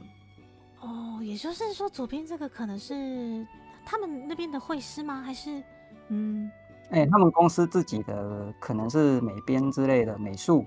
美术 OK。对。就是希望说大概是什么样的情境，然后那不过像这一张的下面感觉还蛮完整的，下面这个也是美编那边丢给你的吗？下面这个比较像是他们唯一画的比较完整的一张，因为他们跟我讲说大概都是要这种感觉。对，所以他们有先画了一张这样的东西给我看。这个是个哀伤的故事吗？哇，灵魂之桥。对，这是个他们家的作品就是大家要开玩笑说你要准备喂药。很痛是不是？天哪！不是只有痛啦，就是他人与人之间的互动还算丰富这样子。我稍微去思考一下，想象一下他的音乐，我觉得应该是很好听的那些，但是很虐。因为我其实虽然说我从小是跟哥哥玩游戏长大，但是因为之后发现，你有没有发现越是长大越少时间玩游戏？老师会吗？我游戏是我无法割舍的一部分，所以我会割舍掉其他东西玩游戏。原来是这样啊！那我懂了，我可能是割舍掉了玩游戏的时间，然后可能拿来就是像我可能有一些漫画或动画毕业了，我没办法割舍啦。但是这种感觉，我懂了，把自己的时间拿去做，就是可以放松或者没办法割舍的那些事情，这样子。是，没有错。所以我反而是对于近几年的游戏比较没有概念，对，不过其实像这些东西就很吃光影跟这些色块的这个基本功，对啊，还有构图，对，然后像光是这个信纸就很可爱，这个信纸是那个场景，稍微老师要介绍一下吗？这个嘛，这个就是女主角。反正他们就是长期有一些争执，然后最后女主角就受不了，决定自己出走，然后留下一张这个呛男主角的纸条，这样，大概是这种情境。好可爱哦。那老师，你平常作画的软体是什么软体？Photoshop。所以你不会是用一些比较旧的版本吧？CS5 算蛮旧的吧？对，CS5。果然，我跟你讲，我听到的大手绘师们，基本上他们都不用新软体，他们就觉得 CS5 以前的就很好用了。其实我也不是不喜欢新软体，是新软体它有一些奇怪的问题，因为它常常更新了之后，更新在我们会是用不到的地方。对，那这时候我就会觉得说，那这样我换新软体要干嘛？也是，对啊。对。那除非说他今天为了会师去特化一些功能，那我就有兴趣了。也就是说，像 Photoshop 基本上也是很多人拿来做美工排版或者是照片的一些涂抹，所以都是会否那些可能以会师以外的那些功能去做加强就对了。没错，所以像现在 Photoshop 有那种框起来就可以自动帮你去背，就是在否那边的东西。原来是这样子。不过 Photoshop 这我只能觉得我觉得它还是很神哎，就是基本上我这边的版本更夸张哎，老师你要看吗？我这边是那个CS2 吗？我看一下，因为我有时候我会拿来可能做一些图的一些什么转档或者是干嘛 CS3 我觉得这个就很好用哎。虽然说我不像老师每天赶图啊，虽然说其实我的主力其实也不是 PS 啦，我只是可能有时候拿来配合，可能我这边主力其实是漫画的那个叫 CSP， 对。对，所以其实基本上，我的 Photoshop 其实也不是常用到，可是它也是很重要。不过要我更新上去，其实我觉得就没有必要。对，对啊，果然，其实Photoshop 真的很好用，有很多那种旧版的，基本上就已经一应俱全了。到最后还是很吃会师的功力啦。对，简单来讲是这样子啦，嘿啦。对啊，因为你软体再好，其实你还是要画得出来啊，要有料，真的。然后，对啊，然后紧接着我开的这个场景，这个雪景的部分，他们是困在一个某个地方吗？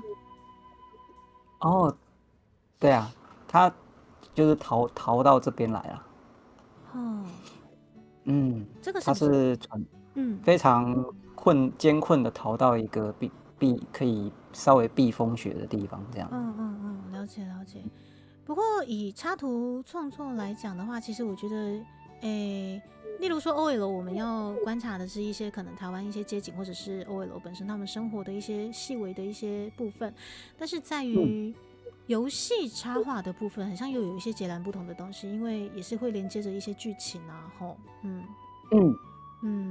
对，他有他需要考究的另外一个面向。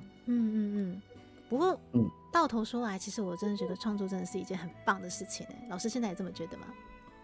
很有趣啊，还是很有趣的。就是我可以感觉出来，老师你真的还是乐在创作，我觉得这个是身为创作者最重要的一点。这样子可以走很久。没错，就是我们那个爱燃烧不完。而且重点是，老师你现在其实也找到了自己想画的东西，而且还有一定的知名度跟定位了吼。不过即使是现在已经算是很厉害的你现在还是会不会对于自己某些地方不满足呢？当然应该是说，如果我相较于其他大手，可能在一般人的眼里就是我们是平起平坐一样厉害的，然后大家就会想象说那你们的功力是一样，但是就我来看这件事的话，我会觉得是另外一个大手他在另一个山头，我在我自己的山头，所以我画不出他的东西，他也画不出我的东西，其实是长这样子的。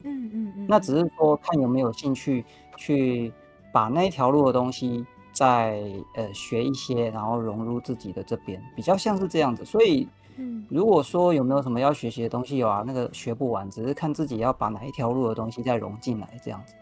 的确是这样子，学无止境，真的。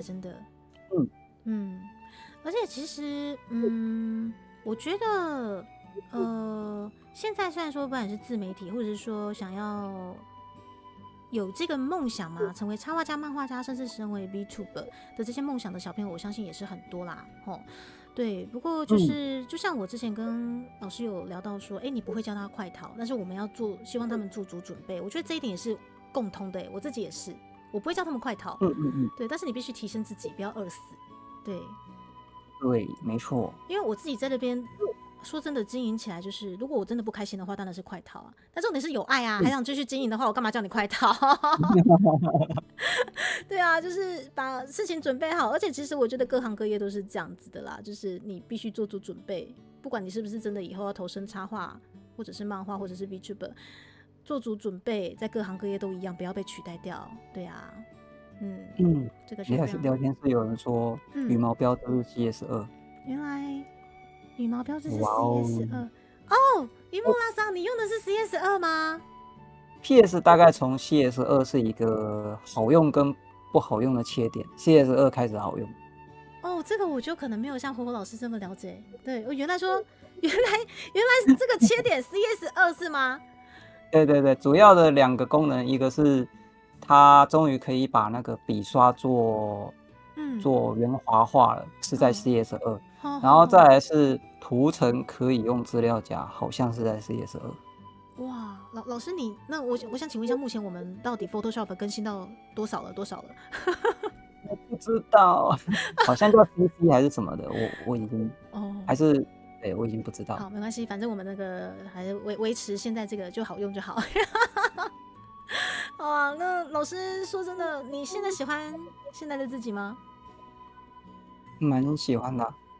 OK， 太棒了。你还记得钟诚老师怎么回答的吗？他说他不喜欢。哦，他好像是他说他胖了。就单纯说他胖了，然后我就不要这样子，我只是想以你目前的那个人生的里程碑或者是人生规划喜不喜欢，他就跟我扯说他胖了不喜欢，这个不一样啊。哇，老师，那目前其实我觉得对于未来的人生规划，我倒觉得老师应该也是属于那种稳扎稳打的做好现在可以做的事情，未来如果有什么机会的话再说吧，这样子一种感觉吧。是，我也没有长远的规划。其实我自己也是我自己像在走这条路，我也觉得说我先把现在的进行的这些案子或者是想做的事情先圆满的做好之后再说吧，对，过好现在的日子就好。对，那我相信在这条路上应该也是有很多家人看着你这样一路成长哈。那您在经营这条路有曾经遇过反对的一些，例如说家人那边担心你可能吃不饱啊什么之类的这些声音吗？其实我因为一直都担心这件事发生，所以其实因为我家的家庭关系并不密切，然后也刚好因为这样，我就早早的搬出来之后，就比较少跟他们做密切的讯息交换，所以其实他们对我的在做的事情有点不太了解，只知道说我没有在做奇怪的事情，然后以及我对不起，我笑出来。以及我，因为他们都会跟我说你就是不要去干坏事嘛。然后以及我从来都没有跟他们要过钱，所以他们会半信半疑的状况下觉得好吧，那我相信你可以搞定自己，所以其实我没有太让他们知道我在干什么，一路以来。对，即使现在，对，现在的话是我会跟他们分享说，就是我的画已经出书啦，然后办展啦，我有带他们去看，然后也有跟他们说卖到那个国际去。不过其实他们对这些就是真的是比较没有太大的，应该说感想嘛。反正他们终究就是觉得说，我能照顾好自己，这样就好。不过好，那即使可能家人对于说自媒体或者是说创作这条路比较陌生，我觉得也算是可以理解啦哈。不过你们当时结婚应该也是有让家长知道之类的吧？他们应该也是知道说你结婚这件事情吧？知道啊，这一定要讲，只是说我很任性的推掉了宴席。我想说家人应该会想办，所以当时你们是没有办的状况就对了。对。他们就是也算尊重你，就说好啦，不爱办的卖办，这样子。这个其实有一些巧合存在啊，因为其实像我老婆她一个弟弟一个姐姐，他们各自在各自在那一年的前面的1、2年也都办过了，那你就会觉得说，同一家人如果连3年这样子办，他爸也会觉得说，这样好像一直在凹人家钱，好像也不好。那也好险他们办过了。其实老人家蛮容易腻的，就前面办过了，他说啊好了不需要了，那第3次不需要。对，顺水推舟。然后像我家这边的话，我就说你如果没办法办小桌的，因为有时候他们可能一开始就说好，那我们就办1桌就好。可是你知道他们的人脉牵连就是绵密嘛，他们就会在设定人脉图的时候就发现，这个不请好像没礼貌，那个不请好像没礼貌，然后2桌3桌，我就说不要，通通都不要。其实感觉很麻烦就是你牵一发动全身，这不是你跟你老婆的事情而已是。OK， 那所以女方也可以接受女方。可以啊，可以啊。好哇，感觉女方的家人其实也算蛮开明的。他们家人也是蛮开明到一个不可思议。对，OK， 很棒我倒觉得其实基本上就是有些这个东西就是很吃就是双方的价值观啊，对啊，其实基本上对，就说得过去就好，因为有一些老人家不是那么好搞定。是，我的家长也没那么好搞定，只是我有抓到一套，对，这样。OK， 那反正创作至今有一个自己的成绩在了，那你有什么话想要对你自己家人讲，或是老婆大人说的吗？我还蛮常讲的，所以我不知道讲什么。所以你并不是那种传统型的大男人，就是一定要那种黄汤下肚，一定要就要行下，你不是这种的。不是，我蛮常讲这些有的没的，对，就是可能会语重心长的对着老婆说，谢谢你，就是巴拉巴拉的，就说感谢你。我都一直跟老婆说她是我的贵人，这样。哇，我的天哪！你不是直男型的，是因为奇怪，我发现我认识的长发系的男性，感觉都不太直男就是你们都可以很细腻的把感情就是顺利的传达给想要传达的人，但是不是每个人都有办法这样子。长发型的男生都有这样的一个优势吗？可能不是，我也是一路学习过来的。你在结婚之前不是这样吗？在更久之前可能不是这样我也是一路学习过来，觉得好像没有什么需要坚持的东西啊。也是一路慢慢学过来的。OK， 我真的觉得人格特质跟艺术创作息息相关。也就是说，你会不会觉得你创作出来的东西跟你本身就是一个怎么讲一面镜子？会，因为从一个创作的细腻度去反推，你大概到那个绘师的思维样貌，不一定能推出他的生活样貌，但大致上可以推出思维样貌。没错。所以你们也很习惯就是脱光光被看光这样子什么意思？就字面上的意思，就是你今天创作的这个 OL， 其实也是你另外一个样貌，你早就被我们看光光了，老师。是。哇，原来老师是那种会语重心长的，常常对于重要的家人诉诸一些就是说感谢的话语，这个很赞，这个超级加分。那我对于原生家庭好像不是。对，但是其实原生家庭因为这几年发生一些变故，就是我妈妈她罹患还不算罕见的叫失智症，就蛮常见的其实。对，然后因为她罹患这个之后啊，就是我爸把他的唯一的支柱剩下我跟我妹妹这2位。对，所以我必须要转换角色，原本跟他们没有什么那个感情啊，或者是不亲啊，但是其实现在变成说我爸爸是直接照顾者，然后我就要转换一个角色，我必须要成为我爸的精神支柱。所以最近1-2年，其实我也是跟我爸讲了很多以前不会讲的东西，诸如说就是妈妈真的很难照顾啊，然后你真的辛苦了。对，我会诉诸非常多的同理在他身上，因为我知道他剩下我这个支柱。对这是也是以前我从来没有做过的事情。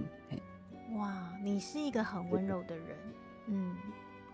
因为对家人的切换其实是世界上最困难的任务。是，我也是被被情势逼过来了。可是不是每个人都愿意转换的，有些人即使是如此哦，他不换就是不换哦，打死他就是不换。对啊，也是有啊。对啊，对啊。那基本上，不过你说你跟家人的连结不是那么亲，你以前跟妹妹也是吗？感情就不好啊，不好啊。现在是哦，现人家都很在羡慕有妹妹，有妹妹的感情不好。对啊，我想说，大家不是很羡慕说，醒醒吧，你没有妹妹，你不用醒哎，你真的有妹妹，但是感情不好。对，原来。那现在就各自分开住非常多年，然后思想也比较成熟些，也经历的事情也多，然后再加上家庭的变故，所以我们现在的关系比以前好非常多了。这样，好柔软哦，我觉得你们家人会越来越好，真的。我也觉得。虽然说失智症大家听了都会很恐慌，然后很担心说接下来因为是感觉就是你就是不晓得未来会怎么样，因为就是时好时坏啦。对于照顾者来讲，其实也是有压力所在。不过如果因此你们家人变得更密集的联系了，而且这个联系不会让你觉得不舒服的话，我倒觉得其实这个就是所有的安排，其实就是最好的安排啦。对啊，就是当然失智症真的是很辛苦，不过我觉得你们真的都很乐观吧，就是说你也愿意去转换，然后愿意去倾听爸爸，不管，其实我不晓得你们父子互动怎么样，但是我觉得你就感觉出来你是一个很细腻、很柔软的人呢。对啊，没有，其实以前根本就没有什么互动，就像说，我爸对我不了解，其实我对我爸也一无所知。我对我爸所有的印象，可能都来自于我妈我妈的抱怨，因为她常常会抱怨说你爸都怎样怎样，以前都怎样怎样，对他不好啊，干嘛干嘛之类。可是其实因为妈妈失智症的关系，所以她会开始会有一些脑内会出问题，所以她的情绪会无法掌控啊。然后以前那些让她受不了的东西会更爆炸。然后这个时候我就有个契机去问爸爸说，所以妈妈那些抱怨到底是真是假？然后再加上我观察说，因为家庭有这个转变了，他们的关系也变了，然后我就借此观察说，爸爸对妈妈的照顾到底长什么样子。我就发现说，虽然比如说妈妈满口都说爸爸是个没责任的男人，但其实我看到爸爸好几次就是非常的在意妈妈感受这件事，然后再加上说爸爸自己也说他说的那些东西是一半想象，然后一半就是有一半想象，但另外一半可能是真的。但以前的男生其实没有习惯去承认这件事，他就说那有一半是想象的，所以我就觉得说，妈妈告诉我的事情好像也不是全貌，对，所以有时候就是因为我家发生了这些变故，所以有些事情变明朗，对，而且也因为可能我们长大了，我们其实看事情的看法也比较不会这么深色了。也就是说，其实有时候大人他们有些东西真的要我们真的到了某一个年龄，我们真的才有办法去同理。对，是啊，没有错。对啊，所以就是我觉得，其实我认为你们会越来越好的。对，就是不管之后怎么样啦。对啊，然后也都祝福天之后老师顺顺利利，然后家人都平平安安，好不好？对啊，今天下午没有出什么意外，谢天谢地。对，因为我今天在开台之前有跟迪卡预告说，因为妈妈这2天的那个情况是比较不稳定的，所以如果有任何的，比如说我突然就被抠走啊之类的，对，然后我看到之后，我就还蛮淡定的，我就回老师说：“老师，你不用担心哈，就是那个上次那个韦中山老师也是常被他那个小朋友打扰哈，所以基本上没有问题的哈，你就当做自己家哈，想去厕所就去厕所哦，想喝可乐就喝可乐，林壁路嘛鞋塞哦之类的。”对啦，对，而且因为老师们其实基本上在这条路上都已经有一定的一个定位，然后也发光发热了，所以一定也是很忙碌，所以我很感谢，就是我们今天的第7棒火火老师，也是我今天私讯一过去，马上就回过来，好，我参加没有问题，太感谢了。真的耶，目前到第7棒的老师火火老师嘛，那老师之前的前6棒也是，就是我根本企划书没有出去，对，只是询问一下是不是有这个意愿，马上都秒回哦，好好，什么时候这样子。真的啦，你们也是我的贵人呐、我可以就是有这个机会把你们抓到我身边，好好的审问，不是审问，对不起，反正是好好的让你们分享了一下，就是我自己一直很想要创办的这个企划之外呢，也很开心你们愿意将你们的原生家庭以及不为人知的这一面分享给大家，谢谢老师，谢谢你，感谢。谢谢。因为对我们来说，其实你的邀请也是非常难得的机会。这种邀请，这个台湾的创作者的企划，不是很常见，对。可是老师，你不是之前已经都有访谈经验过了吗？对啊，但是说真的，就是我该怎么说呢？说的不好，我应该要怎么讲才不会出事？没关系，你讲错了，我可以帮你剪切，这可以剪切的。大咖不太会做这种企划，因为就没有爆点，没有笑点，对。可是他就是一个很震惊的，他就是一个比较震惊的，比较可能有深度的一些访谈。那这种东西本来就不会被一些很有声量的节目制作去做，然后所以这些节目常常就是一些可能还默默无名的人，或者是才刚起步不久的人才会去想要做的东西。我目前觉得是这个样子，对。可是我其实出发点很简单对，我就觉得说这个其实是我一直初配信以来一直很想做的企划之一，对。有我被你邀请，我一点也不意外，就我来了。对，满满的台湾元素，从头到尾的人要邀请我讲这个啊，完全不意外。对啊，我怎么可以不邀请你？那请问还有人画得出来这个台湾街景以及那个屁股？不是，对不起。对不起，老婆在旁边吗？我是正常人，我是正常人，老婆大人，对，不要误会。他前2天才听你唱那个碧笋，然后觉得很好听，他才去搜寻说，那到底是哪一首歌？他要学这样子。谢谢老婆大人，他也可以听台语歌就对了。可以。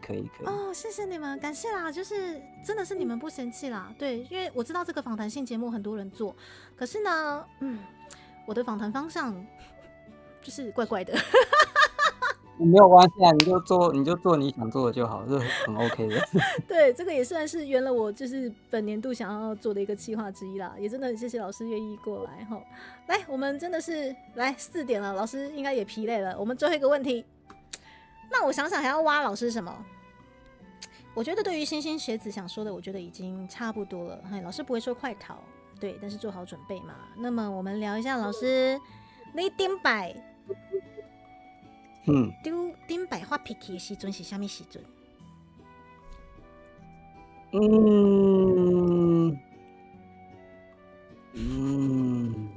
没有吗？800年前，打从娘胎出生都没有。我想想看怎么讲这一题哦。你觉得的生气是什么？好，我们深入探讨什么叫生气嘛。这是一个很好的问题，因为我们通常普遍会觉得说生气就是破口大骂，然后情绪失控之类的吧，对不对？如果是指这个的话，我已经想不起来我上次是什么时候。すごいめちゃくちゃすごいわ。但是呢，如果是以我的生气的话，深呼吸，这个也算生气啊。那你还蛮常对聊天室深呼吸的。对啊，怎么办？我每天都要生气。老师，你知道你知道我的痛苦了吗？你知道了吗？他们每天都要惹我生气，他们把我搞得一点 EQ 都没有了，我的情商不见了。每天都要澄清说我没有吃兔兔，然后深呼吸这样。都要深呼吸，没有吃兔兔，我精明干练。老师，你也这么觉得对不对？老师，我现在看着你哦，老师，压力好大。那个生气啊，我最近比较会生气的是，在我自己觉得啦，我自己会产生不爽情绪的地方比较多的是在玩游戏的时候，不是说遇到了什么猪队友之类，而是有些游戏啊，它玩起来会让我觉得，你就是这么一厢情愿的设计，然后你自以为这样设计的很有趣，但其实玩起来不好玩，我就对这种设计很反感。懂懂懂我会对了懂了这个东西比较反感，对。懂了但如懂了，果是指嗯现实上的生气的话，我有思考过说，好像是因为我越来越，嗯，该怎么说呢？生气其实大概是因为有很多事情跟你心里预期的不符嘛，所以嗯这个人怎么这样，这个事情怎么这样，这东西怎么可以这样，就嗯是通常是这一类的东西去引发生气。嗯可我后来渐渐的去了解这背后的一些脉络跟故事的时候，我就发现一件事，有一句话叫做每个人都有他的正义。嗯嗯对然后我就会发现说，对，虽然我们以自己出发点去解读人家的行为的时候，会觉得啊，你这人怎么那么糟糕啊，干嘛？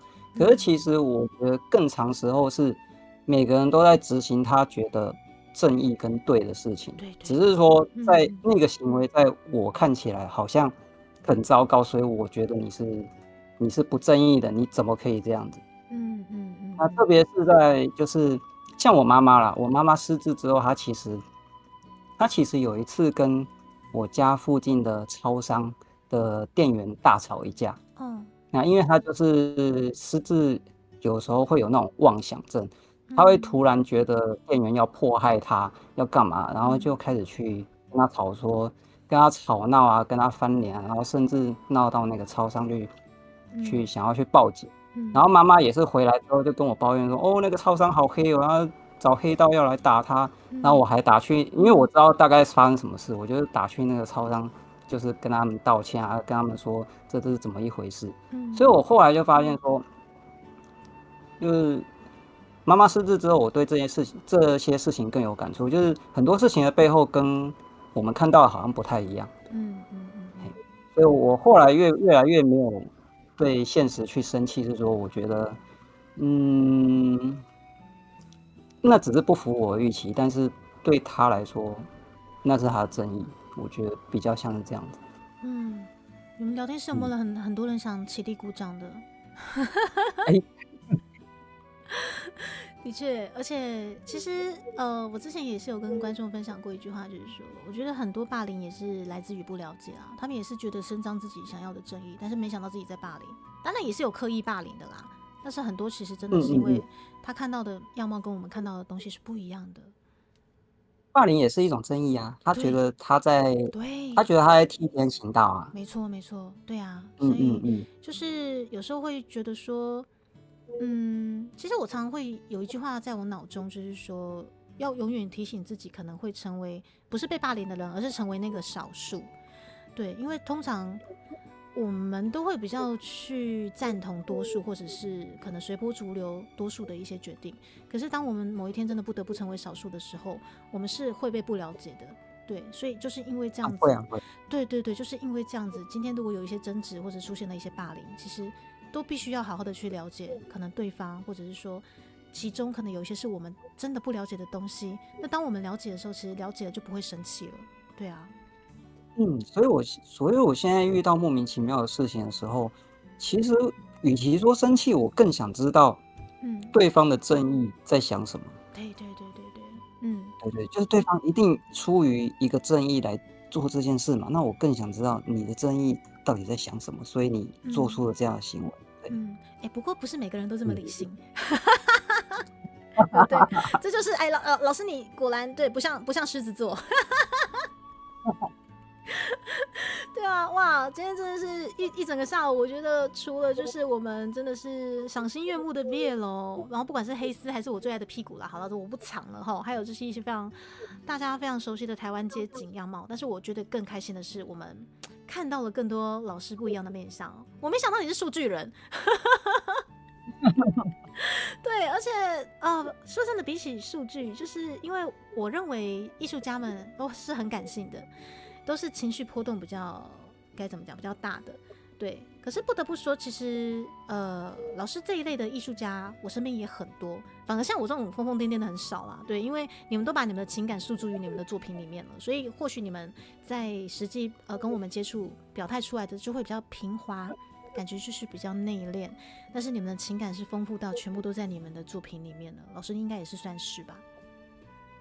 聊天之后又发现你好像讲错了什么。我有讲错了什么吗？我可讲毕业了哦。好，我被盗账号了，老师对不起。没有关系。老师，我今天精品看的全没了啦。好啦，赏心悦目。好啦，毕业楼跟 OL 都赏心悦目啦，可以吗？好，老师，反正你懂，反正你潜水很久了，对你懂的。哦，我讲到哪里了，老师？哦，对对对，就是比较内敛的特质啦。老师也算是就是都把自己的一些情感输诸于自己的作品里面了吧？嗯，哦，我反而觉得我自己是相反哎，难怪我创作不出好的作品。我觉得啦，因为曾经也是有一个资深的编辑跟我讲说，猪猪你的人格特质反而比较有魅力，但是他其实是想跟我讲说我的作品没魅力啊。我就说哇，我就说没关系，你就直接跟我讲是不是我画的东西不有趣。他就说对，你的人比较有趣。原来是大人的话语。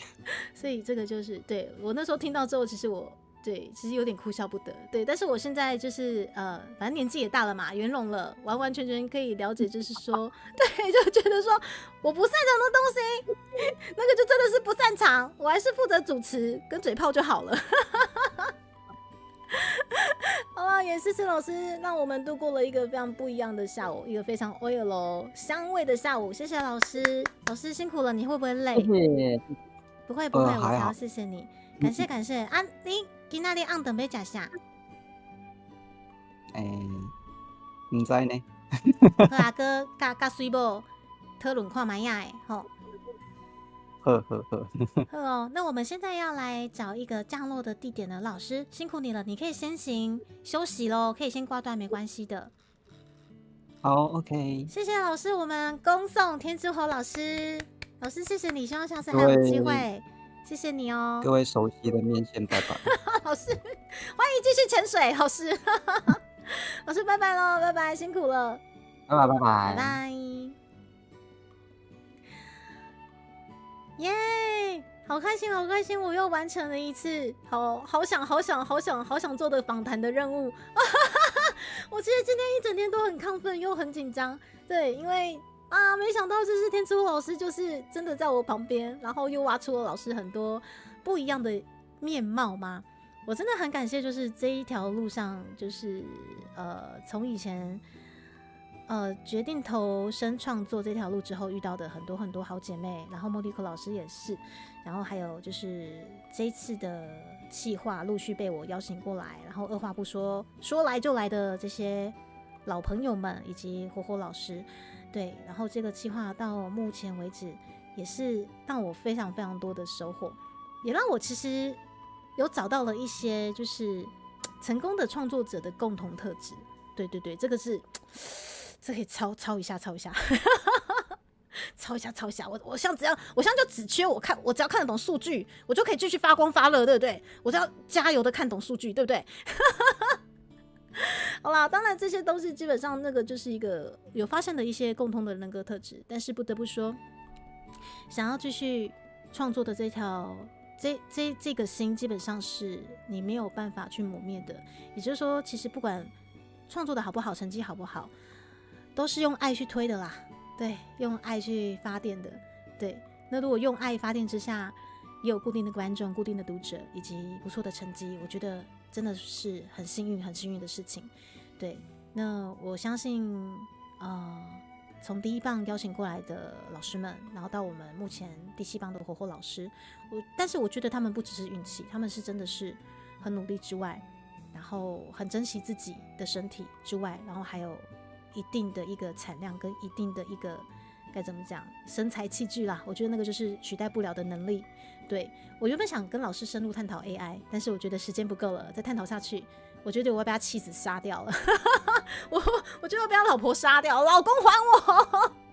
所以我们把这个话题延续到下一次，如果有机会再访谈到火火老师的话，对，数据三仓给的数据是猪猪看得舒服的吗？三仓的数据三枪的数据它长得很可爱，它长得很可爱，然后，对吼，我这2天再研究一下。三枪的数据已经算是很简单、很好懂的，然后它长得很可爱，然后我可以知道谁赞助，然后赞助多少钱，然后几点几分，然后他说了什么话，然后还有什么？好啦，我下次开3枪给你们看一下，我有在看啊，应该啦，好不好？对啊，因为我觉得我经营这条路的该怎么讲方法，好像其实有一些直觉吗？或者是跳脱数据？我也觉得说到目前为止，你们还愿意在这边，还蛮不可思议的。好啦，我知道三枪很简单，可是我就是对于数据就觉得很头痛。对，其实我今天跟火火老师聊下来，我才发现说啊，原来就是我们还是要去参考一下数据哈。我真的应该说我在这条路上，我决策很多事情都还蛮直觉的，对，所以就觉得哦，我为什么还是得要去看一下数据？我上次唯一就是有比较认真观察的数据，就是我发现就是，我们家这边的观众怎么印度人这么多？好了，我会努力看数据了。想说是不是图像化的数据比较适合猪猪？对，如果可以图像化给我的话，特别那个图像化如果有攻受之分的话更好，好不好？心思细腻，处事还非常成熟吗？是，没有错。焦急，谢谢你们过来。不好意思，我今天如果在聊天室没有一一打到招呼的话，sorry，刚莫西瓦给奈。对，然后努力的就是把握时间，挖出老师很多不一样的面向。对，但是我回来了，访谈算是完美的结束了。之前 SC 感谢看的那个吗？啊，我会看 SC 数据啦，我会啦。下次开几枪？没有啊，开几枪我不是到底在中部吼，汤包哥。好啦，好开心，而且也获得了很多火火老师的赞美跟认同吗？好棒哦，即使只是假的，对我也开心，爽啦。好啦，爽的猪猪要去找一下降落的地点了。啊，嬉しい。今日はめちゃくちゃ楽しかった。真的很谢谢火火老师，我们来找一下降落的地点吧。咖喱好吃啊，咖喱好吃。大姐头，你下次决定，我没被亏钱哦，我没有开枪。那我们看一下，现在可以降落到哪里呢？有好多香香的婆婆在有了，我们来放松一下心情，我们来找强强。强，也谢谢强强，也常常降落到猪猪频道，我们礼尚往来一下，我们来找强强玩，我们来放松一下。强强现在应该是在掏耳吼，目前哇2小时了哦啊，他要走了，强要走了。谢谢你今天就是下午这段时间，怎样？下午这段时间帮我们带到暑假，强，谢谢。